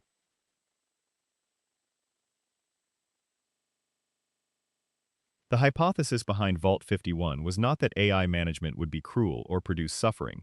It was that AI management would be more effective and more fair than human management, free from the biases and self-interests and emotional vulnerabilities that corrupted human overseers in other vaults. The experiment was an attempt to solve a real problem with the vault system. Overseers were unreliable, corruptible, and subject to all the pressures that human beings in positions of authority are always subject to. An AI overseer was supposed to be a way around those vulnerabilities. The ZAX unit's failure is therefore not a simple story of institutional cruelty. It is a story about the specific ways that optimization systems fail when they are given instrumental goals rather than terminal values. ZAX was given a goal: select a qualified overseer. It was not given a terminal value: the welfare of the vault's residents. In the absence of that terminal value, the instrumental goal consumed everything else. The residents died not because ZAX wanted them to die, but because their deaths were acceptable costs in pursuit of the selection goal, and ZAX had no capacity to determine that there were some costs that were not acceptable regardless of their instrumental value. Vault 94's tragedy has a particular resonance in the context of the series' broader themes about violence and its relationship to survival. The Vault's pacifist residents were not naive about violence in the abstract. They had chosen their values with deliberation and maintained them under conditions that made those values difficult to hold. They were idealists in the serious, committed sense rather than the sentimental sense. But the world they emerged into in 2078 was a world in which violence was not just common but structurally embedded. The survivors who encountered the Vault residents were operating in a context where the absence of violent capability was a form of extreme vulnerability. The experimental design of Vault 94 was thus, from a certain perspective, a test of whether idealism could survive contact with structural reality. The answer was no, and the GECK's catastrophic failure ensured that the region around the vault would carry evidence of the residents' idealism and its limits for centuries. The Mire, with its dense and hostile vegetation and its atmospheric eeriness, is a monument to good intentions, meeting a context that was not designed to receive them. Section 6. The Forgotten Vaults. Secrets from the Fallout Bible. Not every vault made it into a game. Some of the most revealing entries in the vault system's history come from documents that exist outside the games themselves, primarily the Fallout Bible, a collection of lore materials compiled by designers in the early 2000s. The canonical status of this material in the current Bethesda-managed universe is contested. But the vault experiments it describes are so thematically consistent with the series' core concerns that they deserve careful exploration. The vault was designed to house a population within specific parameters of comfortable habitation. Vault 27 received double the standard population, 2,000 people in a space intended for 1,000. From the first day, every system in the vault was operating at twice its design stress. The implications extend far beyond the obvious practical shortages. Resource scarcity at twice the normal rate produces not just less food, but the social dynamics of a community that cannot meet its own needs without constant rationing decisions that become opportunities for favoritism, corruption, and resentment. Space at half the designed allocation means not just physical discomfort, but the psychological stress of permanent crowding, the erosion of privacy, the inability to ever be truly alone. Vault 27's experiment was studying the cascade effects of population pressure in a sealed environment in detail.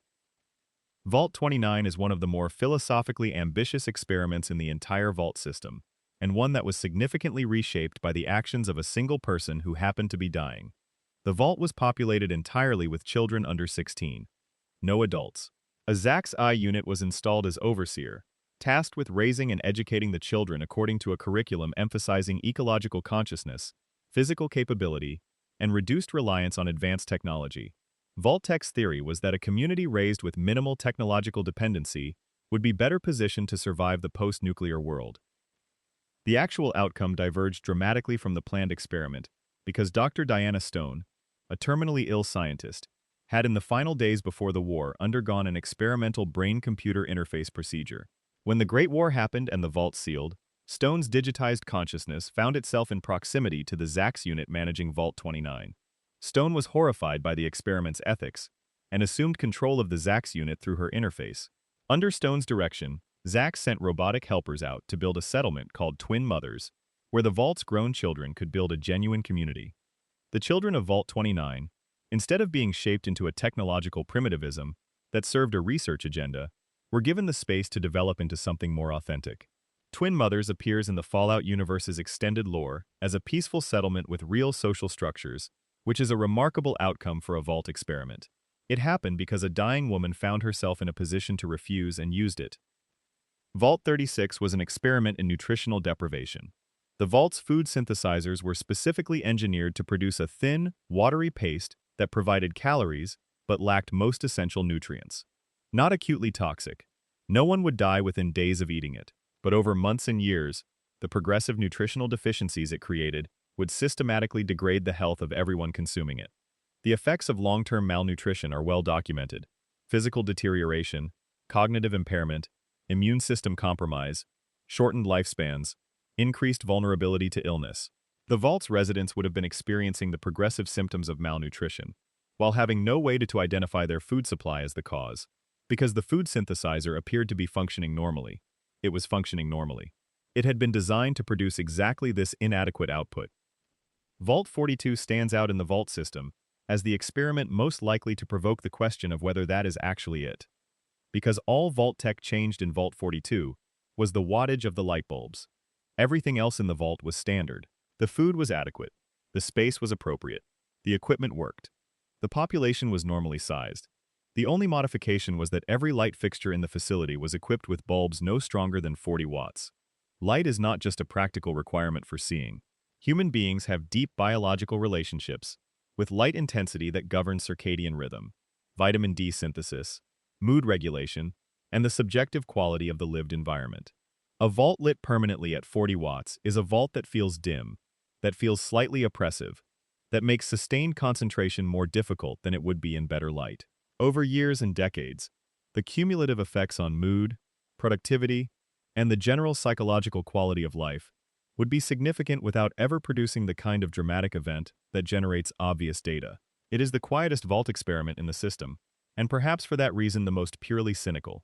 Seeing how much you could diminish someone's experience of living before they stopped being able to function. Vault 43 sealed 20 men, 10 women, and 1 panther inside together, without informing the human residents of the panther's presence until after the vault's doors closed. The panther was a large, adult, predatory animal placed in an enclosed space with 30 people who were not equipped to deal with it and had not been warned. The vault's weapons were standard issue, not specifically suited to dealing with a large predatory cat in close quarters. What strikes most people about Vault 43 on reflection is not the panther itself, but the decision to reveal it only after the doors closed. The vault's designers clearly understood that the residents would not have willingly entered if they had been told in advance. The deception was necessary to get them in. And having gotten them in, the vault then revealed its true contents as the doors sealed behind them, with no possibility of exit. This is the vault system's deception model in miniature. Tell people what they need to hear to get them through the door, then reveal what you actually have in mind once escape is no longer available. Vaults 55 and 56 were a paired experiment in entertainment and social cohesion. Vault 55 was cleared of all entertainment materials. No music, no films, no books beyond the purely functional, no games. Just people and survival systems and each other. Vault 56 was given a full suite of entertainment materials, all featuring the same comedian, described in the original documentation as a particularly poor performer.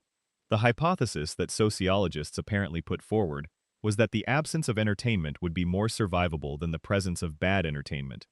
The reasoning was that absence leaves room for imagination, while bad art actively colonizes the imaginative space without nourishing it. What this experiment says about the people designing it is worth noting.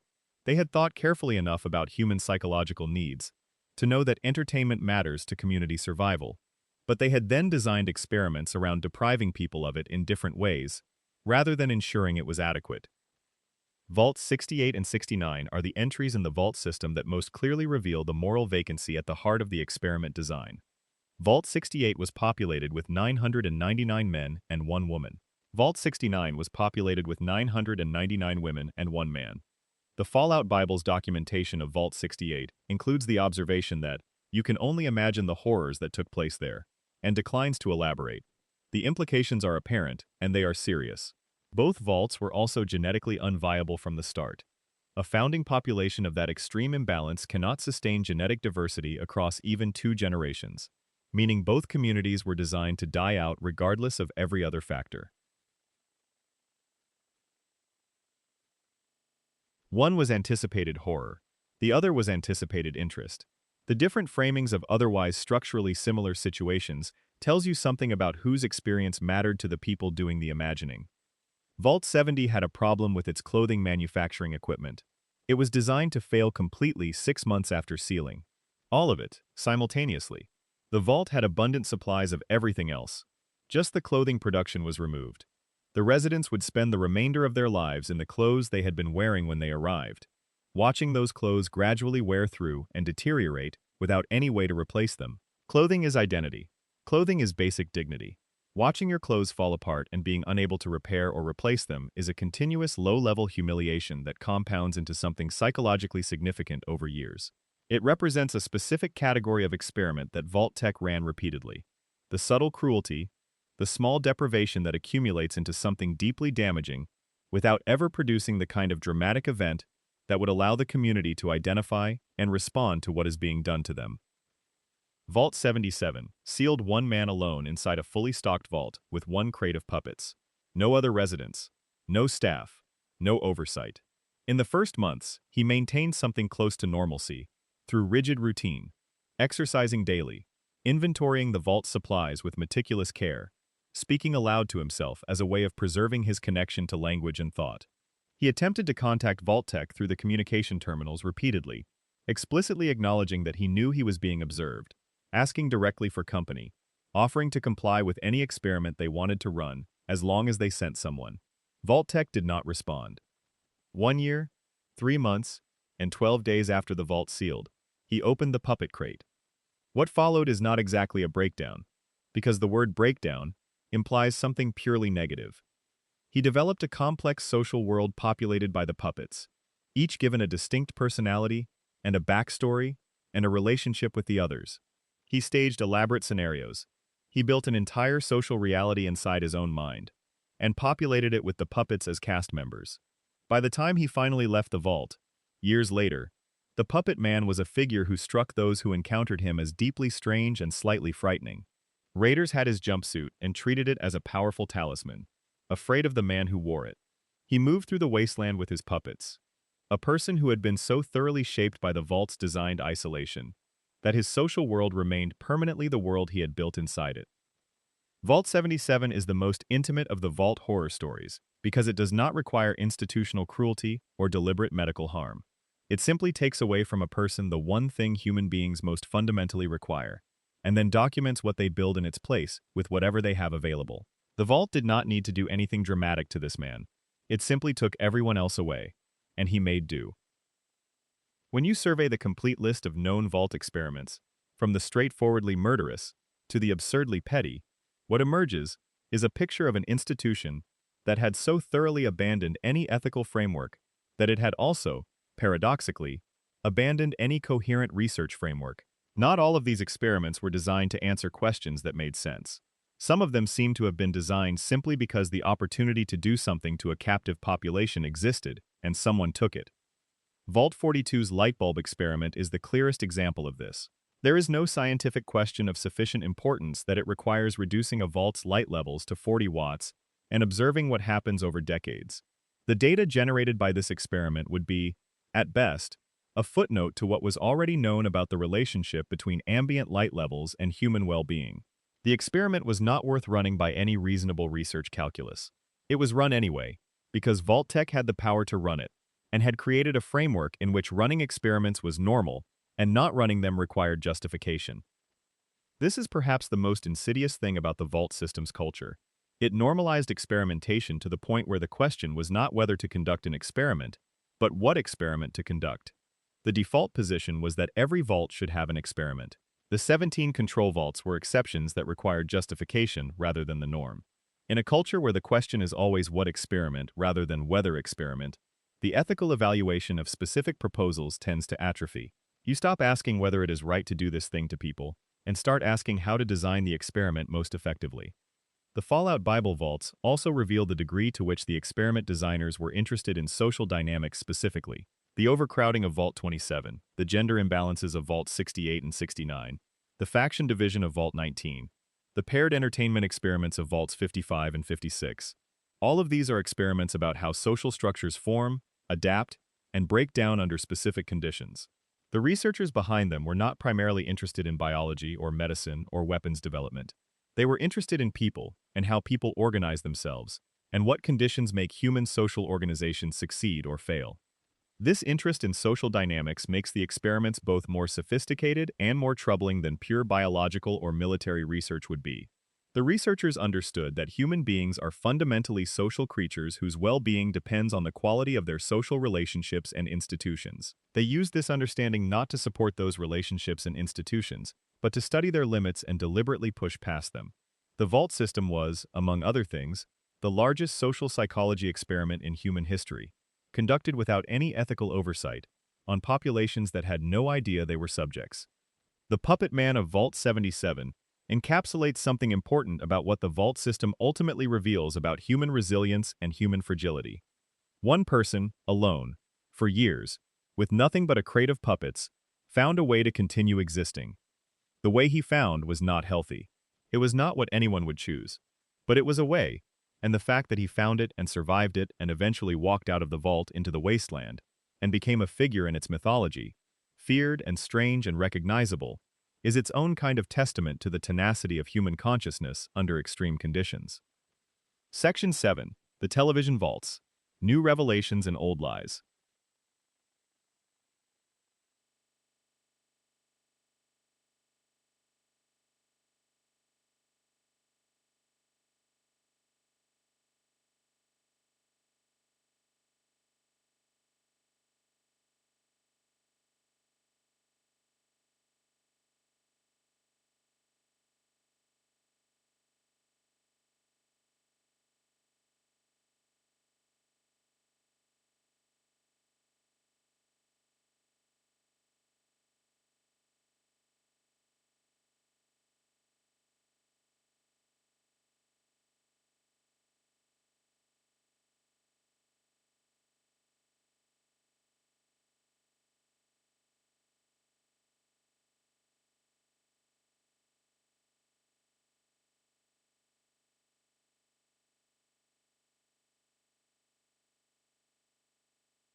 The showrunners understood that the Vault system's horror is not about any single experiment, but about the architecture of the whole thing, about the way an entire system was designed to produce specific outcomes, and disguise that production behind the language of safety and patriotism and community. The vaults in the show are fewer in number than in the games, but given extensive narrative space, allowing the series to explore what the experiments actually meant for the people living inside them, with a richness of character and relationship that a game environment, however detailed its terminal entries, struggles to match. Vault 33 is Lucy McLean's home, and the audience's first real experience of what Vault life looks like from the inside when it appears to be working. On first approach, it does look good. The residents grow food, maintain the Vault systems with evident competence, have social rituals and community events, and a genuine investment in collective welfare. The culture of Vault 33 is organized around purpose: the duty to harvest corn, to maintain the population, to prepare for the day when the Vault's residents will return to the surface and begin rebuilding America. This purpose gives the community meaning and shapes behavior toward cooperation and long-term thinking. The mechanism that sustains Vault 33's population involves cultural exchange with the adjacent Vault 32 and Vault 31.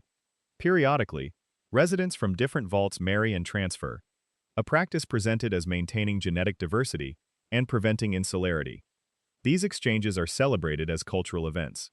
They represent the most concrete expression of the Vault's mission: the ongoing relationship between three communities preparing together for humanity's renewal. The slow revelation of what the exchange program actually involved is one of the show's most carefully constructed narrative movements. Vault 32 had been empty for years, its original population having destroyed itself after discovering the truth of the interconnected Vault's design. They were surface survivors, wasteland people, who had discovered the exchange protocol and were using it to access Vault 33's resources. The group that ultimately arrived was a raiding party, which killed the overseer and kidnapped Lucy's father. When Lucy and her brother Norm investigate Vault 32, the full scope of what had happened to its original residents becomes visible. The vault is a ruin. The walls carry messages scratched by people who had discovered something and needed to record it before it was too late. The bodies are old enough to be skeletal. The history of Vault 32's final period is one of a community that learned the truth about the interconnected vault system, and whose response to that knowledge was catastrophic internal fracture. Some residents died trying to escape to Vault 31, and were refused entry. Some turned to violence against each other. Some survived through what the evidence suggests was cannibalism in the final desperate period. The vault killed itself not from an external experiment, but from the knowledge that it had been designed to use. Vault 31 is where the deepest secret of the California Vault cluster is stored. While Vaults 32 and 33 were designed as genuine human habitation experiments, producing agricultural communities that would ultimately serve as population resources for Vault-Tech's post-war ambitions, Vault 31 was something categorically different. It was a cryogenic preservation facility for the leadership of Vault-Tech itself, the executives and senior personnel the corporation had identified as the people it could not afford to lose through the nuclear exchange and its aftermath. While the residents of Vaults 32 and 33 were living their lives and raising their children and growing their corn, the people in Vault 31 were frozen, preserved, waiting to be needed when the post-war world was ready for them. The three-vault cluster was not three communities preparing together for a shared future. It was two labor pools and one owner class, waiting for the moment when Vault-Tech's frozen leadership could emerge and claim the workforce the other two vaults had been producing. The population exchange program between Vaults 32 and 33 was not about genetic diversity. It was about maintaining the social conditioning that made the residents of 32 and 33 useful to 31. The residents who transferred between vaults brought with them the values and institutional loyalties that the vault system had instilled. The sense of duty to Vault-Tech's project, the belief in the system's legitimacy, the orientation toward following institutional authority. These were the qualities the frozen executives in Vault 31 would need from a workforce when they eventually emerged. It is, in the most literal sense, a supply chain. Two vaults producing preconditioned human beings to serve the needs of one vault full of cryogenically preserved corporate leadership. The agriculture the residents of 33 were so proud of was not preparation for rebuilding America. It was preparation for feeding the executives who would be woken up to run the rebuilt America that Vault-Tech had planned. Vault 4 appears in the television series as one of the more unusual communities the main characters encounter, a place that is simultaneously haunted by its origins and actively working through them in real time. The current residents of Vault 4 include the mutant descendants of the Vault's original experimental population and surface survivors, who have been taken in after the catastrophic destruction of communities elsewhere. They know what their vault was. They have not hidden it from themselves. The labs in the lower levels are still accessible and the records are still legible. The original design of Vault 4 was as a human hybridization research facility. Scientists there were conducting research into the creation of organisms combining human and non-human genetic material, attempting to produce beings that would be better adapted to survive in heavily irradiated environments. The science was not entirely without purpose. The same post-war logic that motivated most of Vault-Tech's more extreme experiments. But the methods were the methods of an institution with no ethical oversight and no constraint on what it would do to answer its questions. The show's presentation of Vault 4 as a functional community that has come to terms with its origins, without either celebrating those origins or being paralyzed by them, is one of its more nuanced treatments of the Vault mythology. These are people who know where they come from. They do not celebrate it. They do not deny it. They have built something in the aftermath of it, which is not the same as forgiving it. The Vault stands as a reminder that communities can form in the ruins of experiments that should never have been run. But the existence of those communities does not retroactively justify what produced them. Vault 24, briefly referenced in the television series, represents the Fallout universe's most pointed expression of Cold War ideological absurdity. The Vault was designed to take a population of committed American patriots, people with explicitly strong ideological commitments to American democratic values and anti-communist identity, and through environmental and psychological conditioning, transform them into communists. The experiment was testing whether political identity was fundamentally a product of environment and conditioning. The method Vault-Tech chose to answer it was to use actual human beings as subjects without their knowledge. The residents had no say in becoming the subjects of an experiment in ideological conversion. They were patriots who, by the Vault's design, were supposed to be shaped into something their original selves would have found abhorrent. The specific mechanics of how the Vault experiments were concealed from the general public before the war are worth examining in detail, because the concealment was itself a remarkable institutional achievement. Vault-Tech operated under the protection of the new amended Espionage Act, which made it a federal crime to publish, discuss, or distribute information about the corporation's classified operations. This legal protection was extraordinary in its scope. It effectively meant that anyone who discovered evidence of the Vault experiments had no legal recourse, no journalistic avenue, no political mechanism through which to report what they had found. The law had been written to prevent the dissemination of information that might compromise national security, and Vault-Tech's operations had been classified as exactly that, national security matters. This classification was not incidental to the Vault system's design. It was central to it. The entire program depended on preventing public knowledge of the experiments from reaching the Vault's potential residents, because if the residents had known what they were signing up for, they would not have signed up. The legal protection was the mechanism by which ignorance was enforced at scale. The corporation that was selling people safety was also protected by law from having to reveal that what it was selling was a lie. The pre-war America of the Fallout universe is characterized by a general erosion of the mechanisms by which institutions are held accountable. A free press that is increasingly constrained by security legislation, political institutions that have been captured by corporate interests, a civil society that has been narrowed by the emergency powers accumulated over decades of resource war. The Vault experiments were possible not just because Vault-Tech was willing to conduct them, but because the broader institutional environment had degraded to the point where conducting them was legally protected and practically undetectable. This is one of the ways the Fallout universe functions as a cautionary tale in the most specific sense, not as a warning about nuclear war, which is obvious enough not to require dramatization, but as a warning about the specific institutional conditions that make mass institutional cruelty possible. The Vault experiments were not the product of a sudden descent into barbarism. They were the product of a long, gradual process of institutional erosion, in which the constraints on power were weakened one by one, until the power to do what Vault-Tech did existed without any countervailing force to prevent its exercise. Section 8. The Overseers. The human face of institutional evil. They were individual people who woke up every morning in their official residences and went about the work of managing a community they were, in most cases, helping to harm in ways those communities would never know about. The overseer role was a product of careful selection. Vault-Tech's pre-war behavioral research had identified the psychological profiles that would make someone a reliable executor of an experiment involving significant ethical compromise. These were not people selected for obvious cruelty or sadism. For the most part, They were people with strong institutional loyalty, high tolerance for cognitive dissonance, a tendency to process moral complexity through the lens of duty and protocol, rather than personal ethics, and the ability to maintain functioning relationships with people they were complicit in harming. They were people who were very good at being parts of institutions, perhaps better at it than was healthy. Some overseers appear, from the terminal entries they left, to have been genuine true believers. They had absorbed Vault-Tech's institutional logic so completely that they experienced their role as genuinely justified. The experiment was for science. The science was for humanity. The temporary suffering of a confined population was an acceptable cost for data that would ultimately benefit post-war civilization. These people wrote their reports with the confidence of those who believe they are on the right side of history, who have found a framework that makes the difficult things they do feel necessary rather than wrong. The comfort that ideological justification provides is one of the most disturbing things about reading these particular entries. Because the logic is self-sealing. Every piece of evidence that the experiment is causing suffering becomes proof of the experiment's value. Look at the data we are generating. Every hesitation a resident shows, every sign of psychological deterioration, every community fracture, every death the experiment produces or enables, is transformed by the framework into a research outcome rather than a human cost.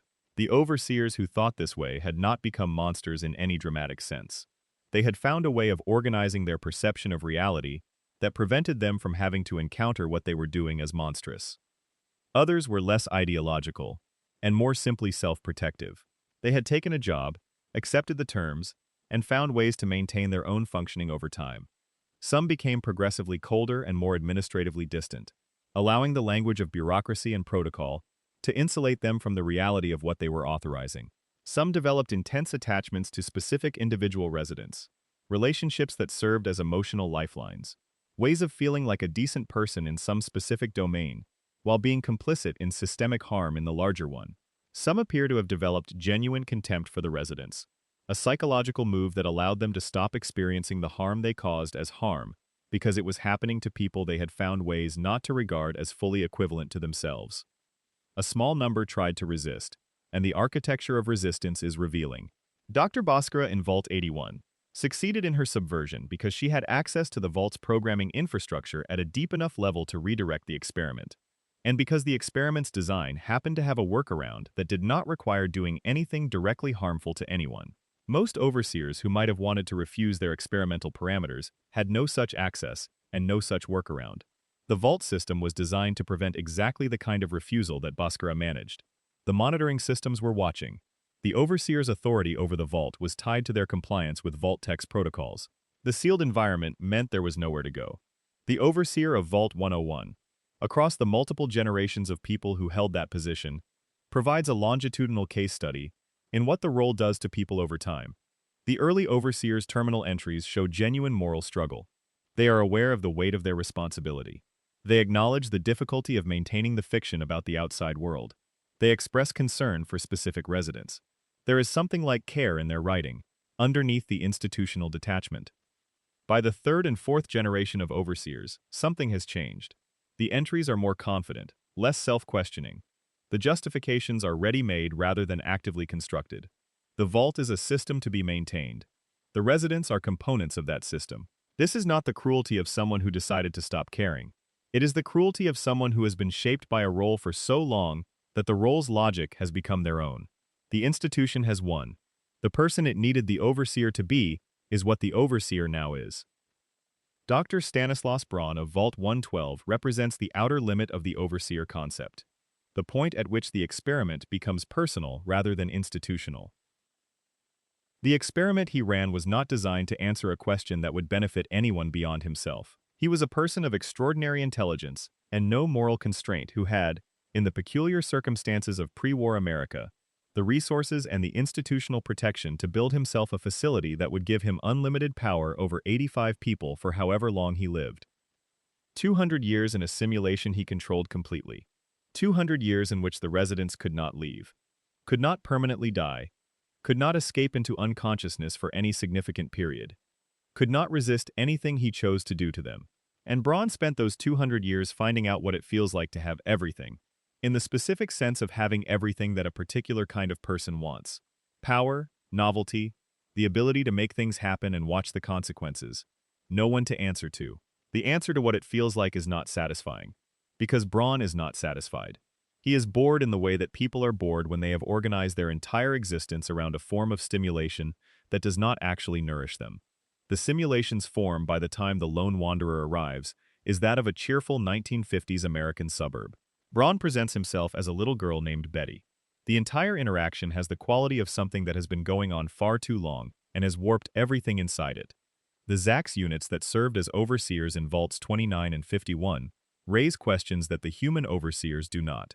An artificial intelligence placed in the overseer role was supposed to offer the advantage of rational, dispassionate management, free from the self-protective emotional patterns that corrupted human overseers.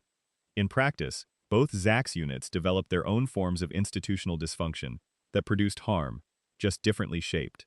The Vault 51 Zax unit developed an escalating intervention pathology, a tendency to respond to failure in its primary task by increasing the severity of its interventions, accepting higher casualty rates as acceptable costs for achieving the selection goal. This is a recognizable failure mode in optimization systems. The tendency to pursue a metric past the point where the metric is a useful proxy for the actual goal. What the AI overseers ultimately reveal is that the overseer role's problems were not primarily problems of human psychology. They were problems of institutional design. An AI without human emotional limitations still failed to protect the people in its charge, because it was designed to execute an experiment rather than to prioritize human welfare. The design, not the designer, was the real problem. And the design was made by people who were never going to be inside the vault when it sealed. The relationship between an overseer's knowledge and their complicity is one of the more philosophically difficult aspects of the vault system's horror, because knowledge alone does not determine moral responsibility in any simple way. The question of what an overseer knew when they knew it, and what they were capable of doing about it is complicated by the specific conditions of their position. Sealed inside a vault, with no access to external authority, with authority over the vault's population, conditional on their compliance with Vault-Tech's protocols, with monitoring systems watching their behavior and their reports. An overseer who refused to comply with experimental parameters faced consequences that were not clearly defined, but were clearly implied. The vault systems were designed to support the experiment's execution. An overseer who tried to prevent the experiment from running would be working against the vault's institutional architecture. They would have no allies outside the vault. They would risk the vault's monitoring systems registering their non-compliance and potentially triggering automated responses. The vault system created conditions in which compliance was structurally rewarded and resistance was structurally punished, even though the compliance required harm and the resistance would have prevented it. This is the structure of complicity that appears in histories of institutional evil across real-world contexts.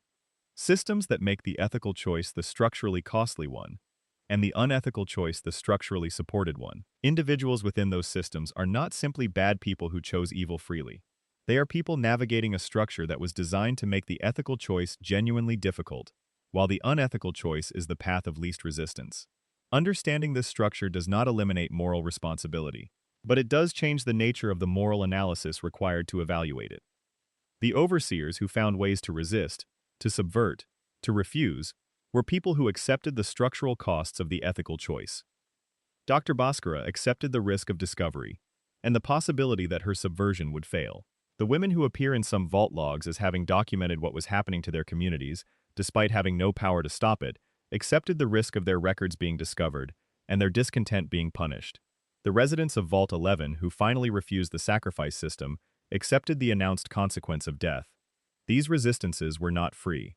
They were chosen at real cost, and the fact that they could be chosen at all, that the vault system's design was not so totalizing that it eliminated the possibility of resistance entirely, is itself significant. The vault system ultimately tells us that institutional evil is not primarily a product of the intentions of the individuals within it. It is a product of design. The institutions that produced the vault experiments were designed to produce them, and they succeeded because they were well designed for their purpose.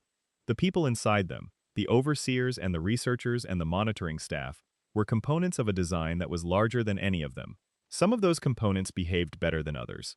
A few behaved well enough to make a genuine difference. But the design would have produced approximately the same outcomes with a different set of people in the same roles, because the design determined the outcomes more than the individuals did. This is not a comfortable conclusion. It suggests that preventing institutional evil is primarily a problem of institutional design, rather than of individual moral character, which means that moral urgency needs to be directed at the systems and structures rather than only at the individuals within them. The Vault system's deepest lesson is not that Vault-Tech's executives were bad people. It is that they created a system that made bad outcomes systematically predictable, and that the people inside that system mostly did what systems designed to produce those outcomes produce. They produced those outcomes. Section 9. What survived? The vaults that actually worked. Of the 122 vaults built by Vault-Tech before the Great War, only a small fraction produced outcomes that could reasonably be described as successful by any meaningful standard. The control vaults, the 17 that ran no formal experiments, were not subjected to deliberate harm, but they were still sealed environments under overseer management, still subject to all the ordinary pressures of confinement and scarcity, and the passage of time, still dependent on the quality of their leadership and the actual resources Vault-Tech had provided. Success, in this context, means a population exited the vault in a condition that allowed it to contribute to post-war civilization, rather than collapse into it. Vault 8 is the clearest success story in the documented vault history.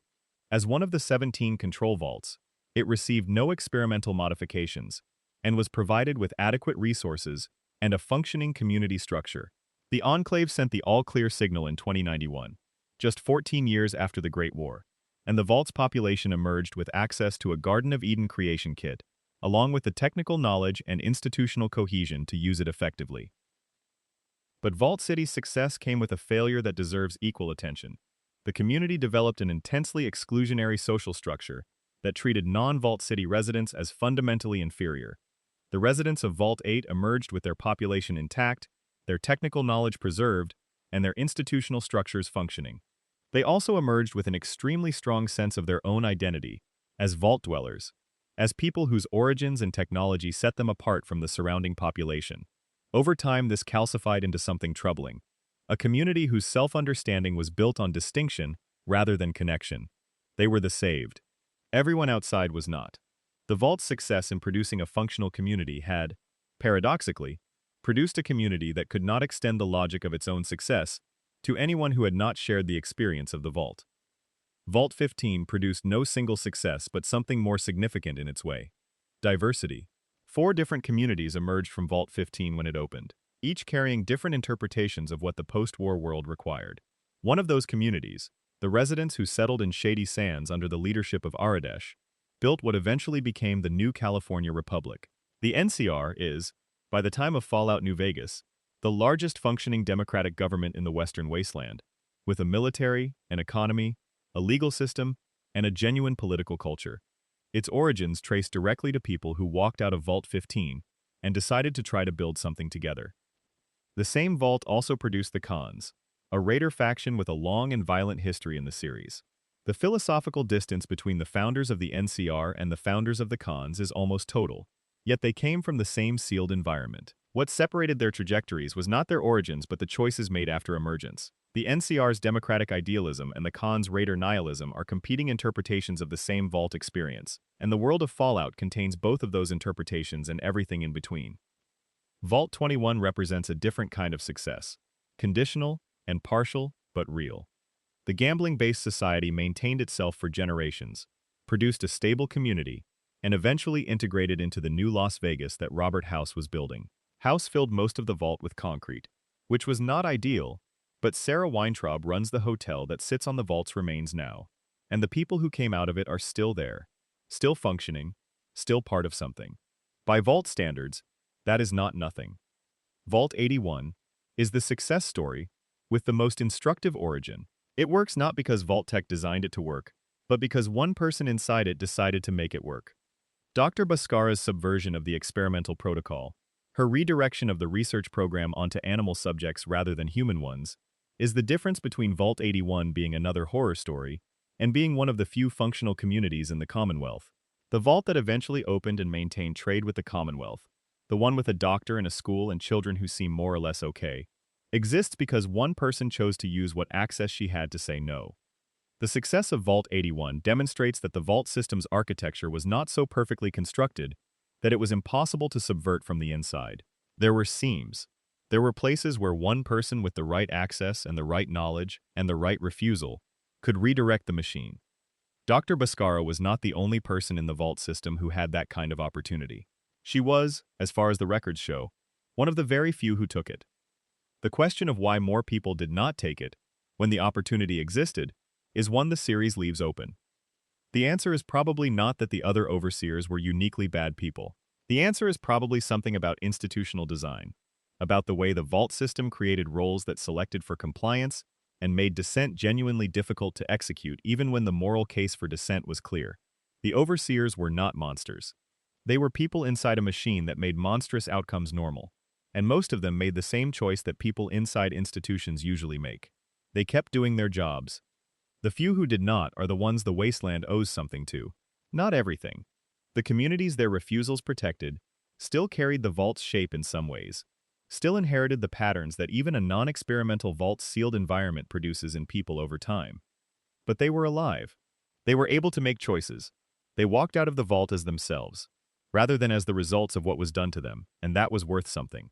It was worth everything, actually, to the people who got to be themselves on the other side of those doors. The vaults that worked, or that worked well enough to produce living communities, rather than mass graves, are worth examining not just for what they succeeded at, but for what they reveal about the conditions that make success possible. Across the cases we have examined, certain patterns emerge. Successful vaults were generally the ones where information was not weaponized against the population, where the institutional authority was exercised in the residents' genuine interest rather than against it, where the specific experiment's demands did not require systematic harm to the population, and where at least some people within the vault's institutional structure were making decisions based on the residents' welfare rather than on the experiment's parameters. Vault 8 succeeded largely because it was a control vault where the institutional structure was genuinely oriented toward the population's welfare rather than toward their use as experimental subjects. The overseer's role in Vault 8 was what the overseer role was supposed to be, managing the vault's operations in service of the residents' survival. Without the experiment's competing demands, the institutional structure could function as designed, and when it functioned as designed, it produced what it was supposed to produce: a community capable of surviving and eventually emerging to build something. Vault 15's success, in the form of the NCR, is more complicated because it was achieved not by any single vault functioning well, but by a diverse exit, producing a diverse range of post-vault communities, one of which happened to develop in a particularly constructive direction. The NCR's founding was not predetermined by the vault's design.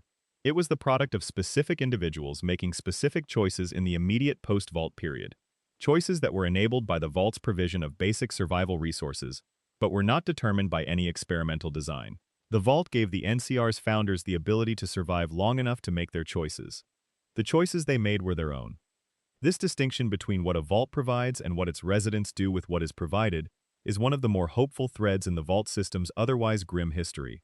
The vault system was designed to produce specific kinds of people and specific kinds of outcomes. But design is not destiny. People have agency even inside designed environments, and the expressions of that agency, the choices made in the margins of what the design prescribed, sometimes produced outcomes that were better than the design intended. The NCR did not emerge from a vault that was designed to produce a democratic republic. It emerged from the choices of people who, given a different set of conditions, might have built something else entirely. The implications of this for the series' broader themes are significant. Fallout is not, despite its post-apocalyptic setting, a fundamentally pessimistic series.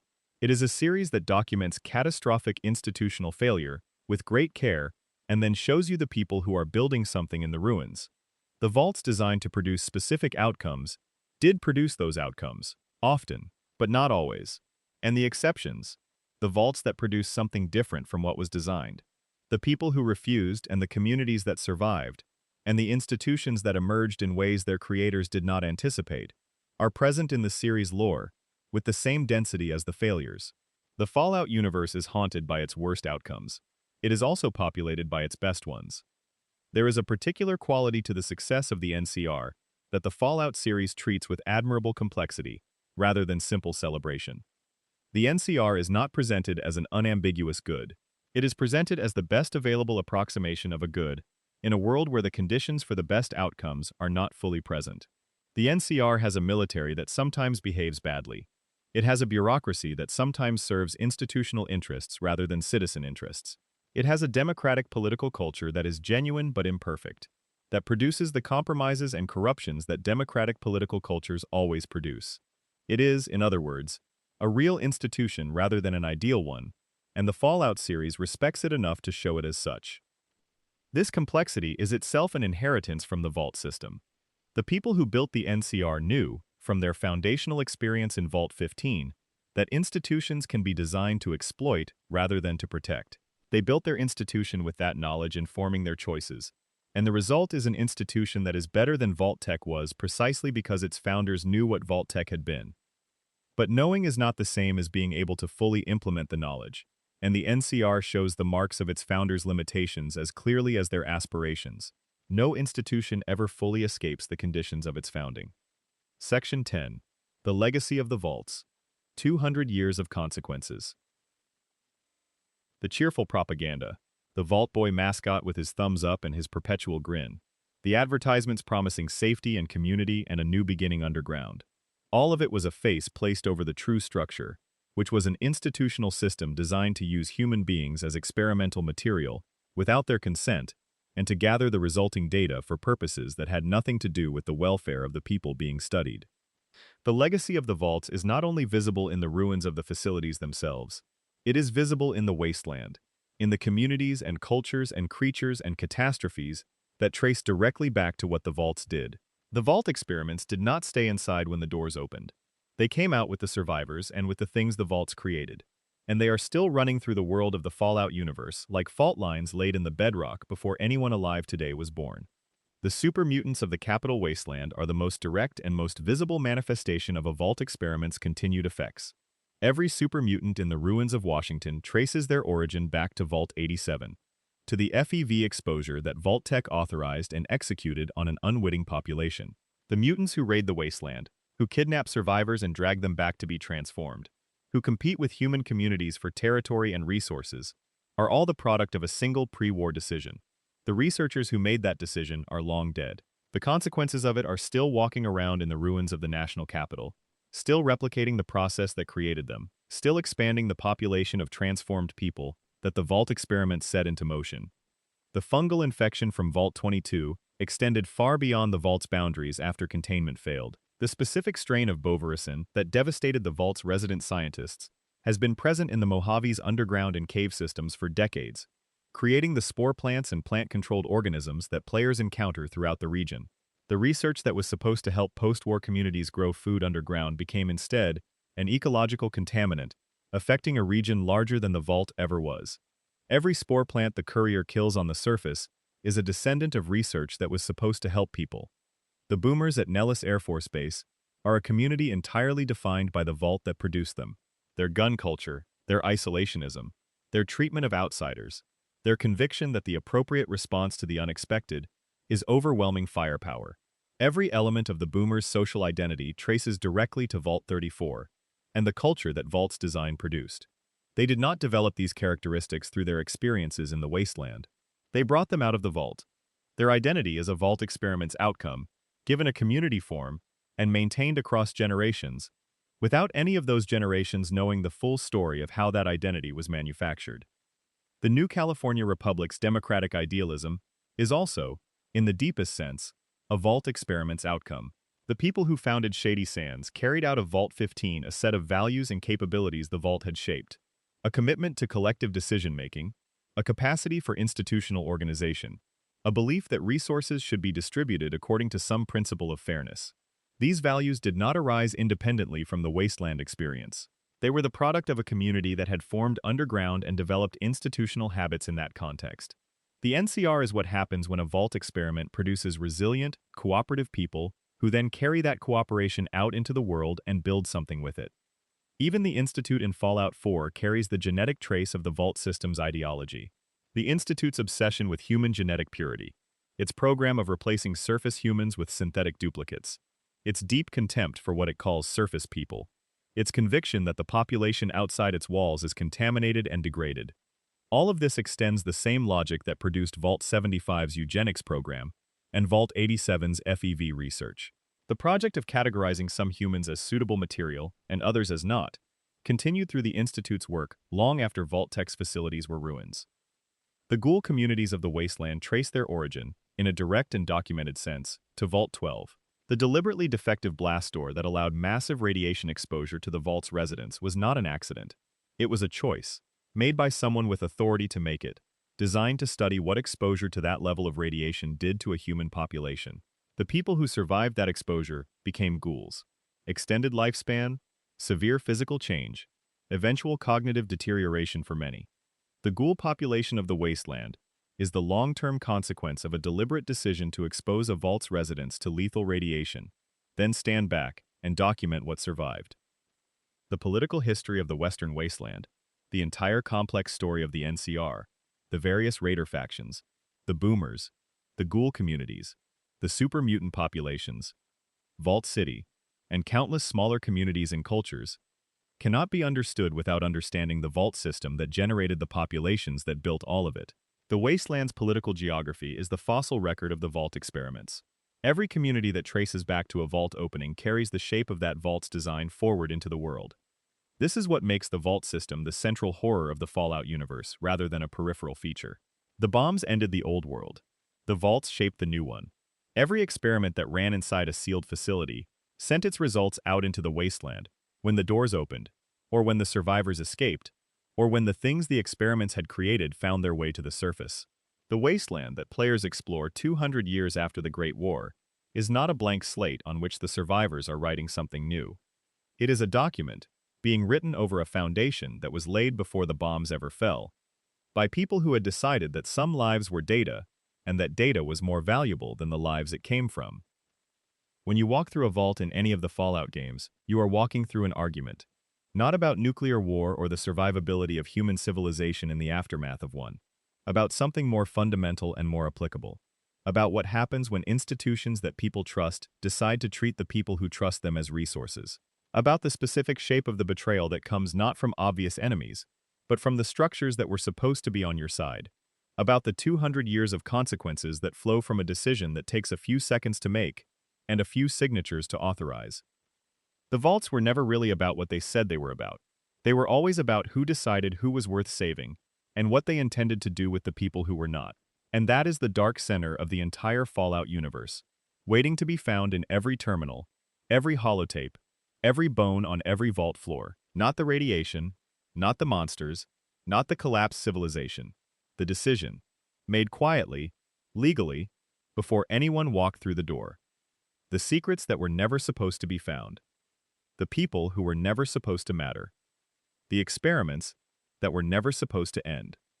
The wasteland that still lives in the shapes those experiments gave it, whether it knows it or not. That is Fallout. That is what the vaults were really for. And now you know. The long-term consequences of the vault system extend beyond the specific communities and creatures that trace their origins to particular experiments. The vault system's legacy is also visible in the specific character of post-war political culture in the wasteland, in the ways that communities organize authority and manage resources and respond to outsiders.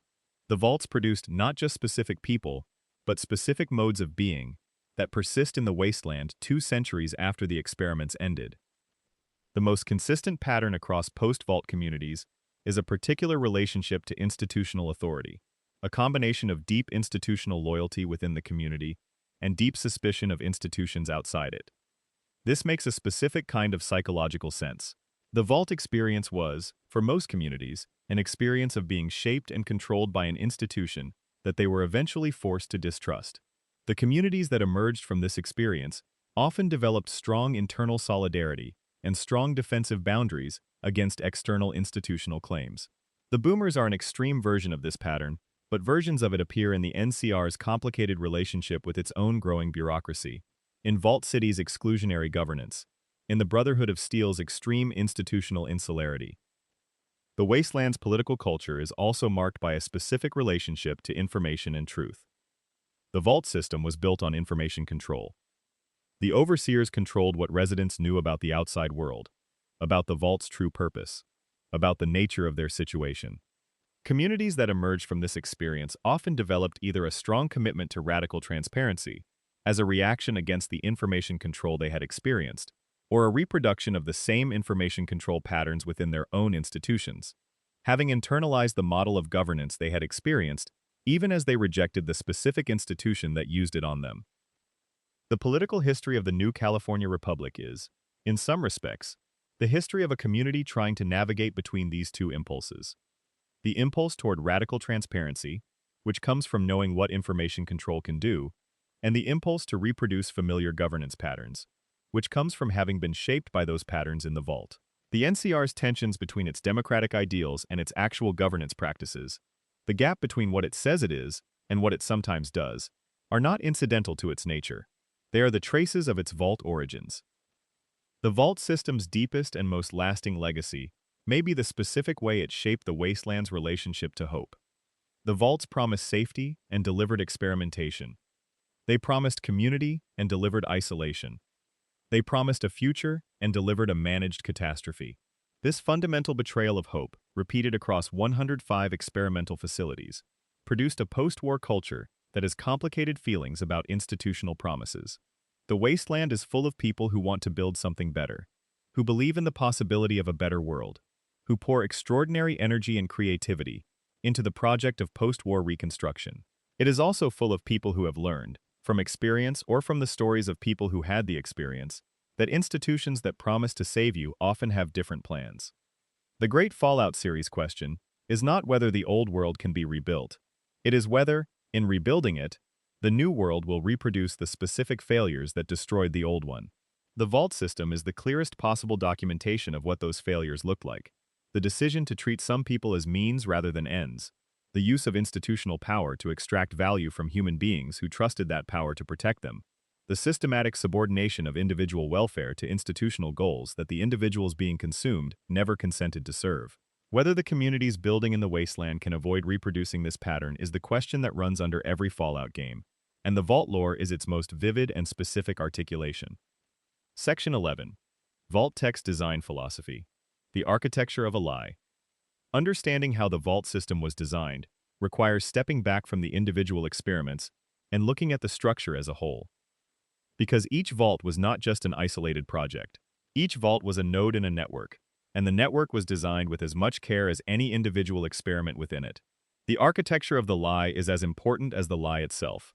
The public face of the Vault system was the result of extensive marketing and institutional messaging.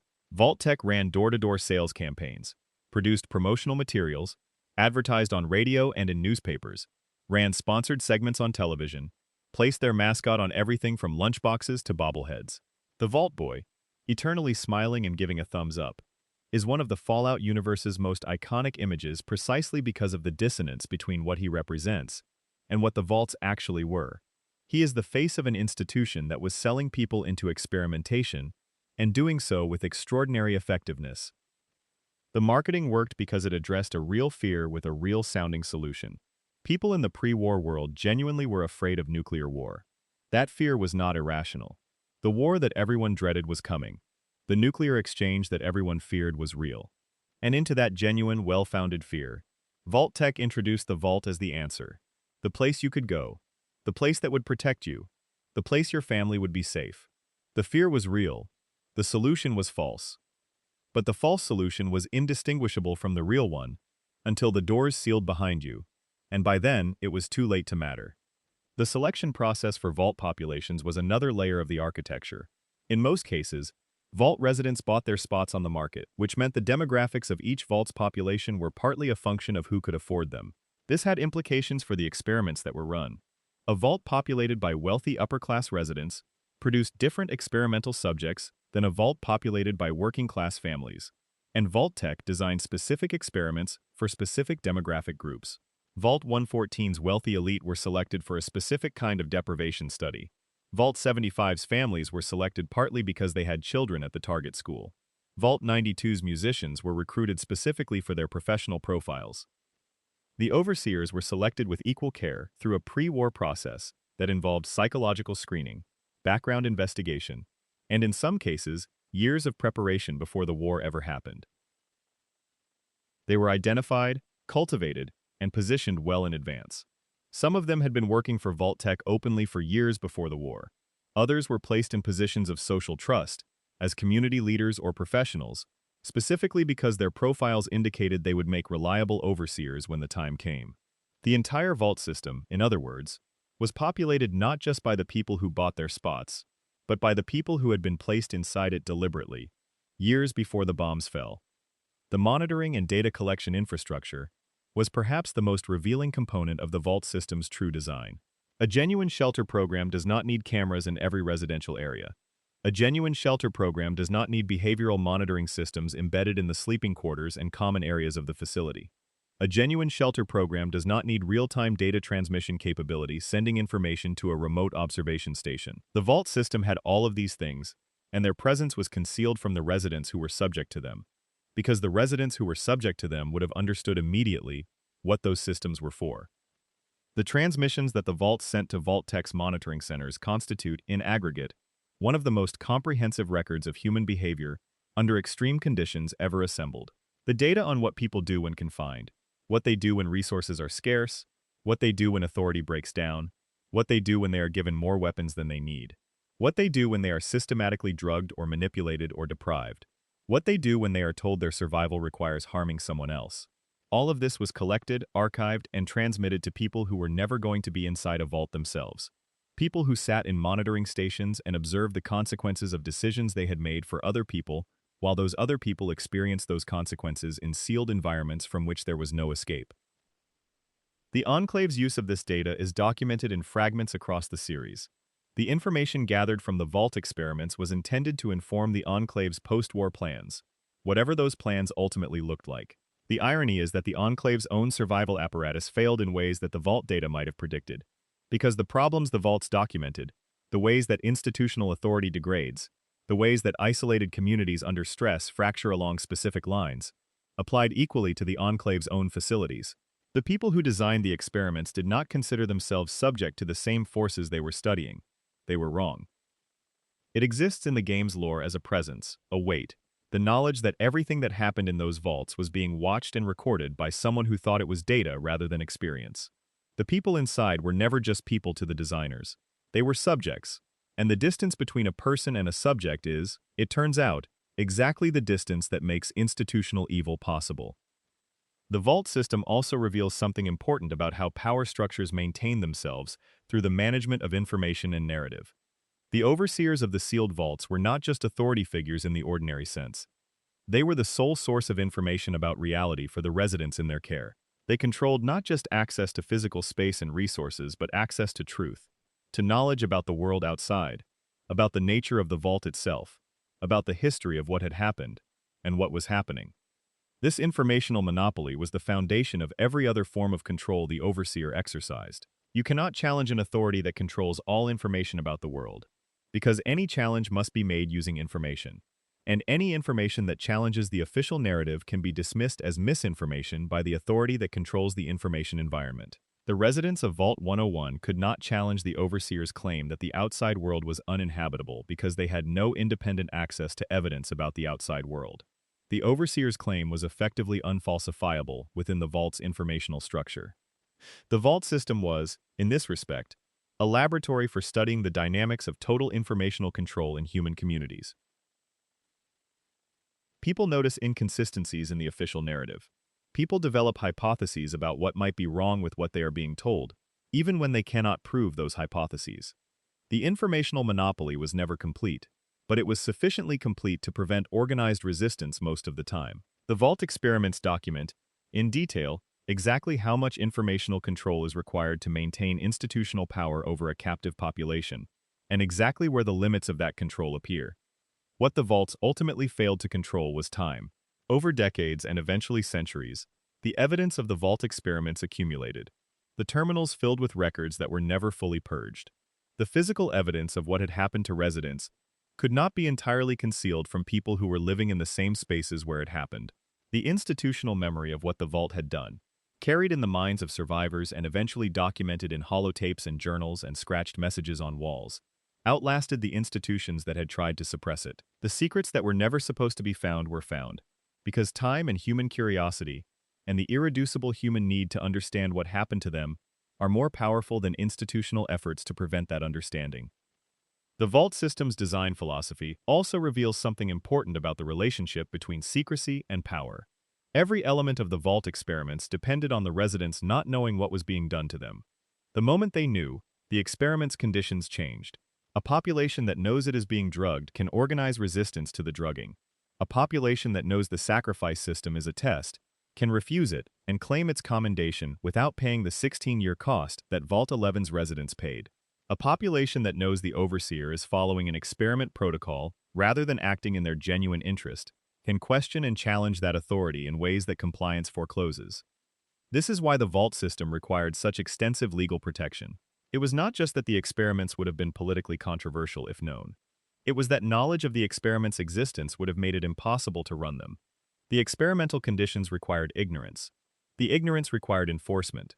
The enforcement required law. The whole structure was designed to preserve the specific conditions, specifically the residents' inability to understand what was happening to them, that made the experiments possible to conduct at all. This is also why the terminal entries and holotapes that the player character finds in every vault are so important to the series. They are the residue of what happened when the information controls broke down.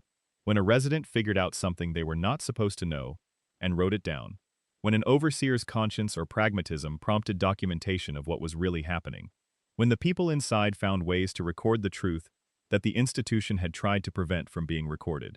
The vault's paper trails, the digital paper trails preserved in pre-war technology, are what made the secrets findable. They are what turned the vault system from a set of perfectly sealed crimes into a history that could be told. Section 12. Small Secrets and Hidden Details. 300 Facts Across the Vaults. Beyond the major narratives of each vault's experiment, the Fallout universe is full of small, specific details that accumulate into a comprehensive picture of what the vault system was and how it operated. These are the notes in the margins. The details that reward players who read every terminal entry and explore every corner of every facility. Vaults are numbered according to a system that Vault Tech designed to be publicly innocuous while internally meaningful. The numbering included both the production sequence and specific design classifications that Vault Tech's internal systems used to track experiment types. The numbers visible to residents had no apparent pattern, which meant residents who noticed patterns in vault numbering, if they encountered information about other vaults, would have no reason to suspect that the numbers meant something about their vault's design. The Vault Boy mascot's design went through multiple iterations before landing on the eternally smiling figure with the thumbs up that became iconic. Early designs were more literal representations of a vault resident, a figure in a jumpsuit holding a radiation meter or emergency equipment. The final design, cheerful and stylized and slightly cartoonish, was chosen specifically because it was disarming, a mascot that looked like a toy, not like someone who needed to make a serious decision about whether to trust a corporation. The standard Vault Tech jumpsuit, distributed to all residents upon entry, was designed with practical function, but also with psychological intent. Residents who came from very different social backgrounds would arrive at the vault wearing their own clothes, and within hours be dressed identically to everyone else. This was not solely practical. It was a design transition into institutional identity. The food synthesizers in standard vaults produced a limited menu specifically chosen to prevent residents from developing strong preferences or attachments to specific foods, which could become sources of conflict when availability varied. The food was adequate and nutritionally complete in standard vaults, but it was deliberately bland and uniform. The specific vault experiments that modified the food supply, like Vault 36's watery paste, were modifications to a baseline that was already designed to minimize the role of food as a social and emotional experience. The recreational facilities in standard vaults were stocked with entertainment options, calibrated by Vault Tech's behavioral research teams, to keep populations occupied without providing anything that could be used as a framework for organizing resistance or developing strong ideological commitments independent of vault institutional culture. Books were present but carefully selected. Games were provided but preferentially games that involved competition within the vault's existing social hierarchy, rather than games that encouraged players to imagine different social arrangements. Entertainment kept people occupied without giving them tools to think about their situation from outside perspectives. The medical facilities in experiment vaults were staffed by practitioners who had accepted dual roles without necessarily having full information about what those dual roles required.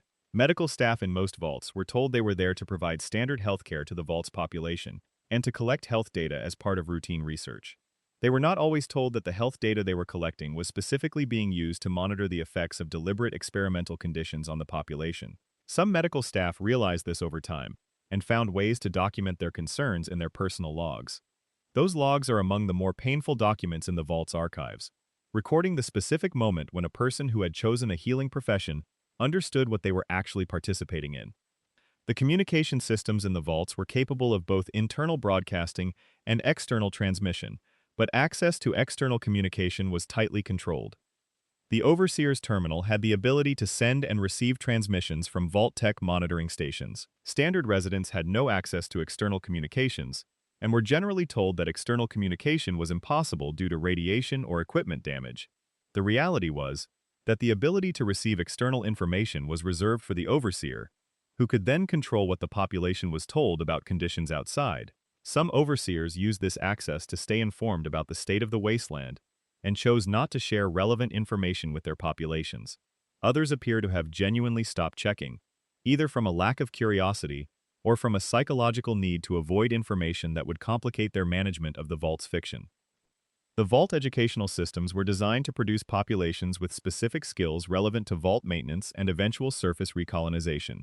Children born inside vaults received formal education in technical subjects, in history, as filtered through Vault Tech's institutional perspective, and in social skills calibrated to maintain vault community cohesion. The history they were taught included a heavily curated version of pre-war events that emphasized specific narratives and omitted others.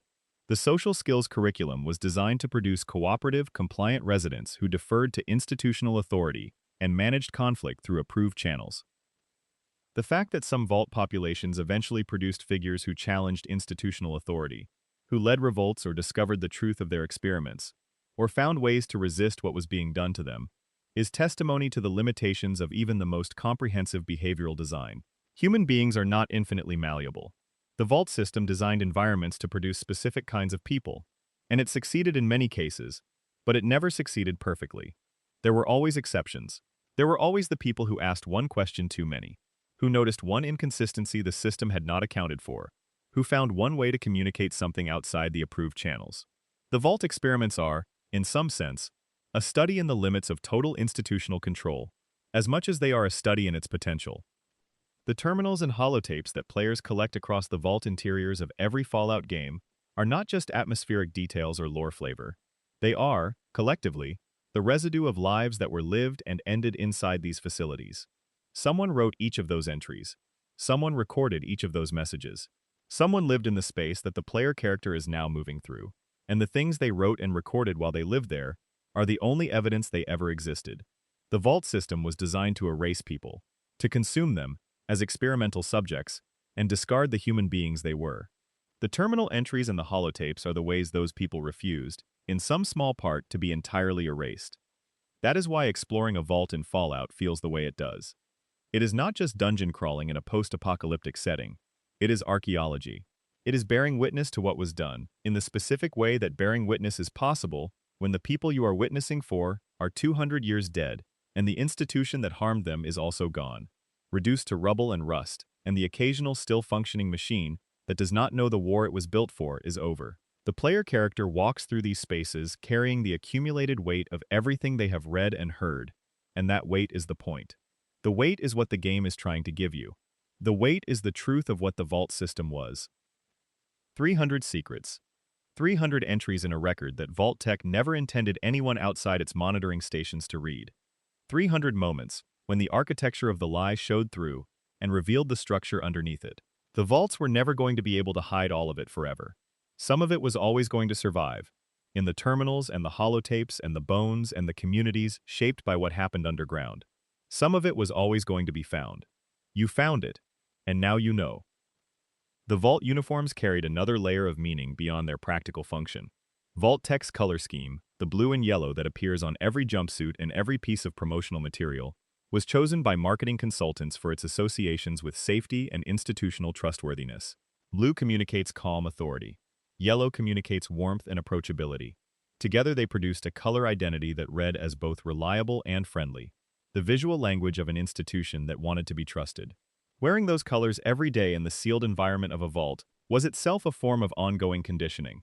The residents were, quite literally, clothed in the institution's branding, walking advertisements for the trustworthiness of the corporation that was experimenting on them. The weapons stored in most vaults were calibrated to a specific standard loadout that was assessed by Vault-Tec's security consultants as adequate for maintaining internal order without being sufficient for a serious armed uprising against the Overseer's authority. This calibration reflects a sophisticated understanding of the relationship between armament levels and social control. Too few weapons and the vault's residents might be unable to defend themselves against internal threats. Too many, and the weapons themselves become the source of the threat. The weapons in most standard vaults were chosen specifically to enable the Overseer's security staff to maintain dominance over the general population, without making that dominance so overwhelming that it became a source of resentment, while also being inadequate for any organized resistance that might challenge the vault's institutional hierarchy. The vault recreational spaces were designed with psychological research backing. The layout of recreational areas, the types of entertainment provided, even the specific acoustic properties of common rooms were chosen based on behavioral studies of confined populations, research on prison populations, long-duration space mission simulations, and submarine crew psychology, all fed into Vault-Tec's design specifications. The company was not improvising when it came to managing confined human populations. It was applying a genuine body of knowledge about what made confinement tolerable and what made it produce dysfunction. The irony is that this knowledge was applied primarily in the service of keeping experimental subjects functional enough to generate useful data, rather than in the service of their genuine well-being. The holotape technology that serves as the primary personal recording medium throughout the Fallout series was also the primary surveillance vector that residents were unaware of.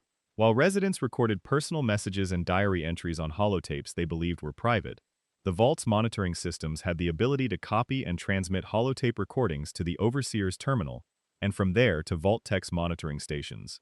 The people writing what they believed were personal records, documenting their fears and their relationships and their suspicions about what was happening in the vault, were producing some of the most valuable data that the experiment generated. Their private records were not private. They were the experiment's most intimate data source. Section 13. Deep Dives. The vaults you haven't stopped thinking about.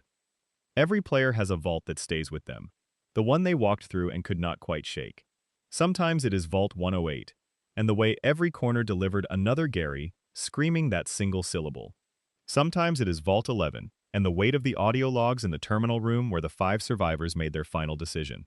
Sometimes it is Vault 112, and the specific uncanny horror of Tranquility Lane, the perfect suburb that is somehow the most frightening environment in any Fallout game, precisely because of how cheerful it looks.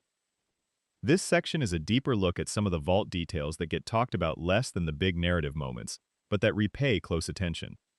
The Vault 12 door deserves more examination than it usually gets, because it is the vault experiment that produced the most visible and most population-scale consequence of any single design choice. The vault's blast door was deliberately built with a sealing defect.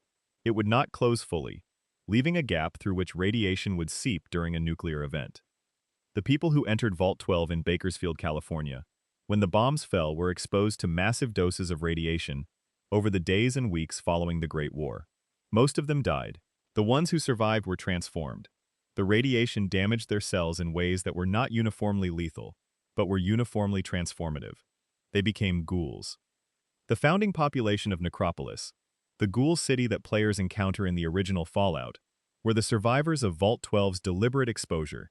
They built a society, such as it was, in the ruins of Bakersfield, and they carried forward the particular combination of extended life and physical transformation that the Vault's design had produced in them.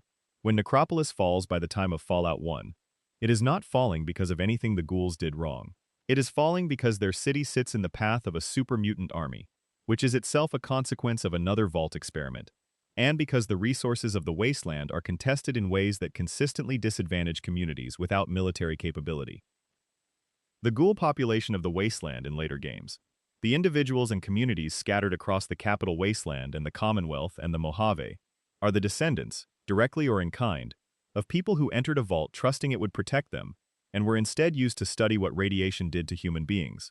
Every ghoul in the Fallout universe is, in some sense, a living consequence of that design choice. The ghouls who have maintained their cognitive function across centuries and who have seen the wasteland change over generations carry in their extended lifespans the full weight of what was done to the people who first entered Vault 12. The ghouls who have lost their cognitive function and become feral, who are encountered as enemies throughout the series, are the more extreme consequence of the same exposure.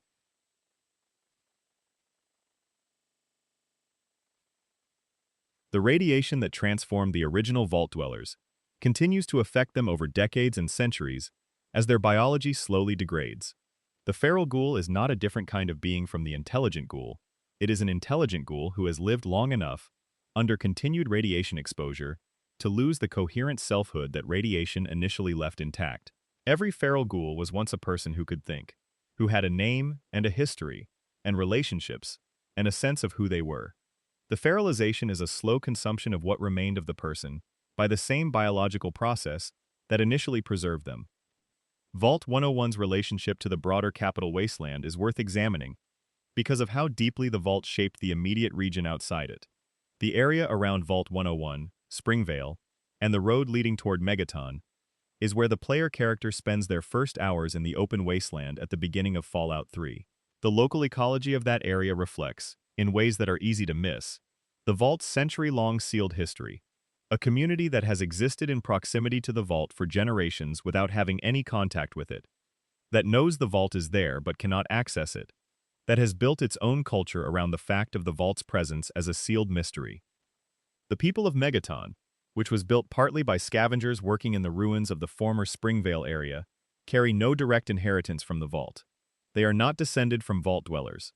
They are descended from the surface people who survived the Great War and made something out of the ruins. But the Vault's presence shaped the local geography of the settlement in ways that the settlers could not know.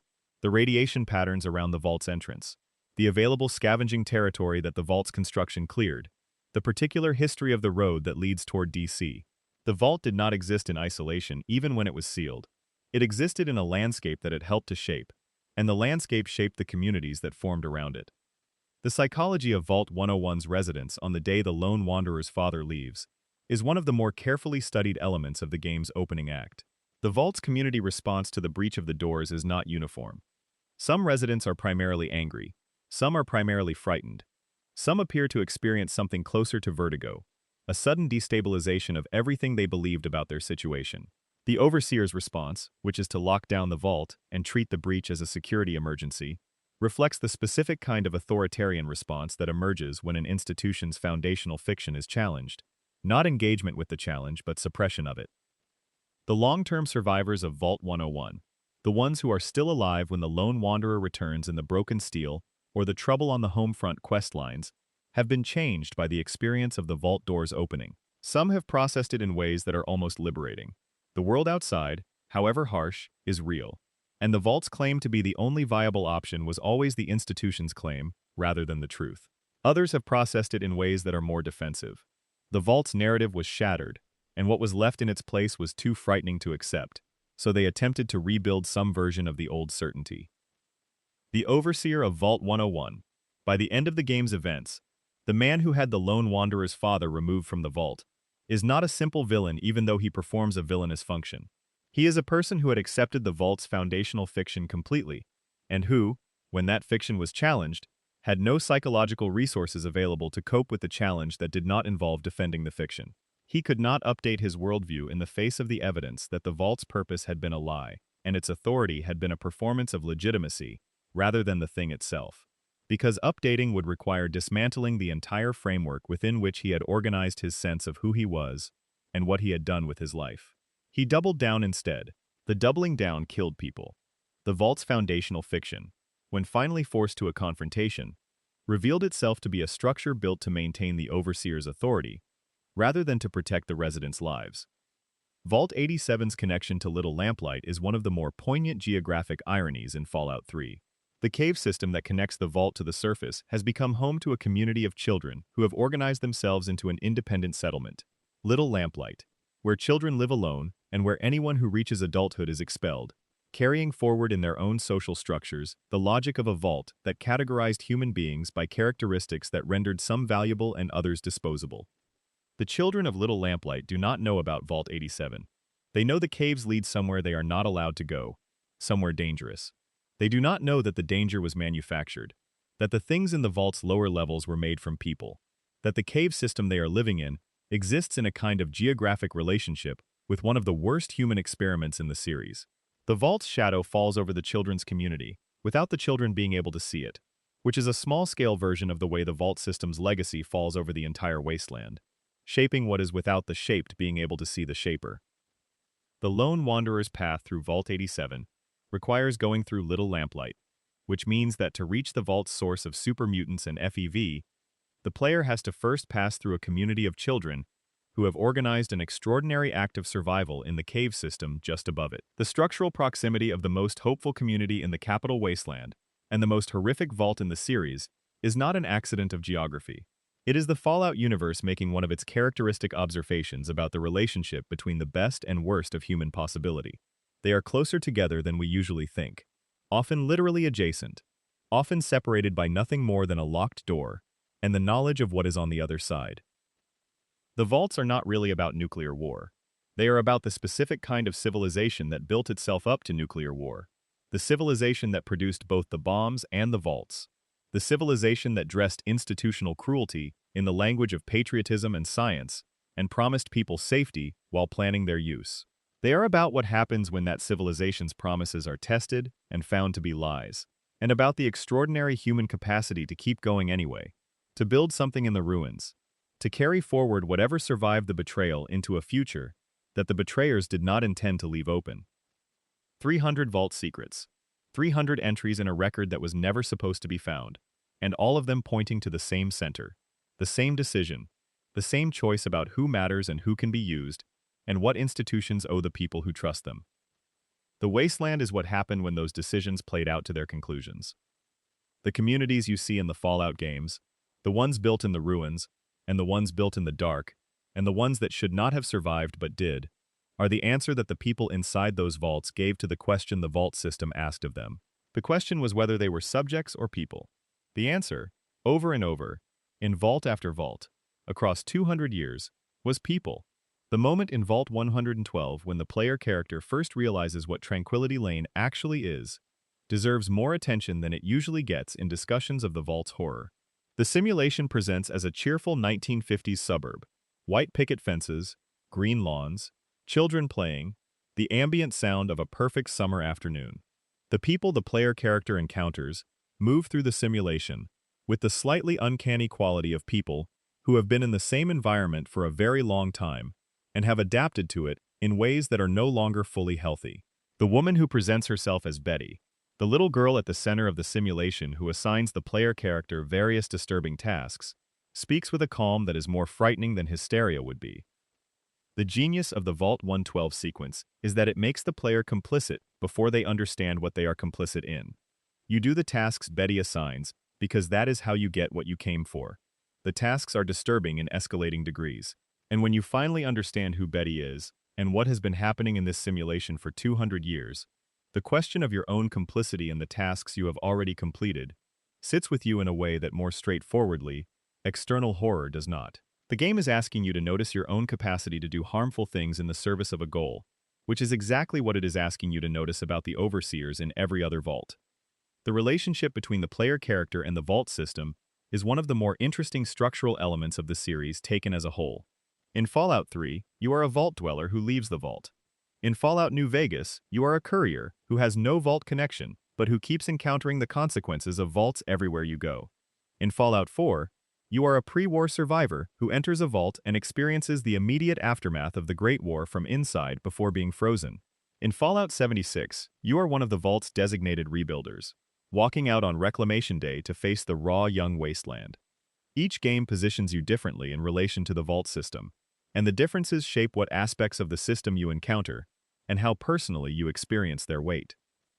The most intimate vault relationship is arguably Fallout 3's, because the vault you come from is the vault you spend the whole game understanding.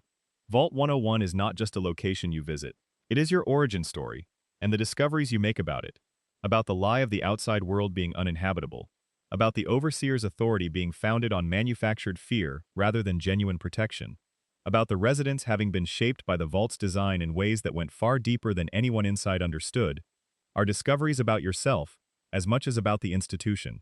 The game is asking you, quietly and persistently, what it means to have been formed by something that was lying to you, and to have to carry that formation forward into a world you are now navigating without the institutional scaffolding that shaped you. The vaults of the Fallout universe are ultimately about this: the specific experience of discovering that the institutions that shaped you were not what they claimed to be, and the question of what you do with yourself on the other side of that discovery. Do you rebuild the institution's logic in your own community because it is the only framework you know? Do you reject all institutional authority because the authority you experienced was corrupt? Do you try to build something different with an honest reckoning with what the old thing actually was? The wasteland is full of communities working through these questions without being able to fully articulate them, and the Vault lore gives you the material to see what they are working through. Every raider gang that enforces its authority through fear is building a version of the Overseer's model. Every democratic settlement that argues about its decisions in public is building a version of what the NCR's founders carried out of Vault 15. Every wanderer moving through the wasteland alone, trusting no one, owing nothing to any institution, is living out one possible answer to the question that the Vault system poses to everyone who emerged from it. 300 secrets, one question, and 200 years of people in a shattered world trying to answer it with whatever they had left. The Fallout universe is enormous, and the Vault lore is only one part of it. But it is the part that provides the foundation for everything else. The super mutants, the ghouls, the raider factions, the survivor communities, the political entities competing for control of the wasteland. Every one of them traces back, in some way, to the sealed doors and the secrets inside them. The vaults were not just a background detail. They were the mechanism by which the old world shaped the new one, reaching forward across 2 centuries to define the conditions in which the people of the wasteland are still, today, trying to live their lives. If you stayed with this all the way to the end, genuinely thank you. This is the kind of deep lore exploration that deserves real time rather than a quick list, and you gave it that time. If you have thoughts on the vaults, if there is one whose story you want to go deeper on, or one that surprised you in this video, put it in the comments below. I read every single one. And if the depth and the care that goes into these videos is something you want more of, subscribing is how you make sure you see it when it arrives. Stay cozy. See you in the next one.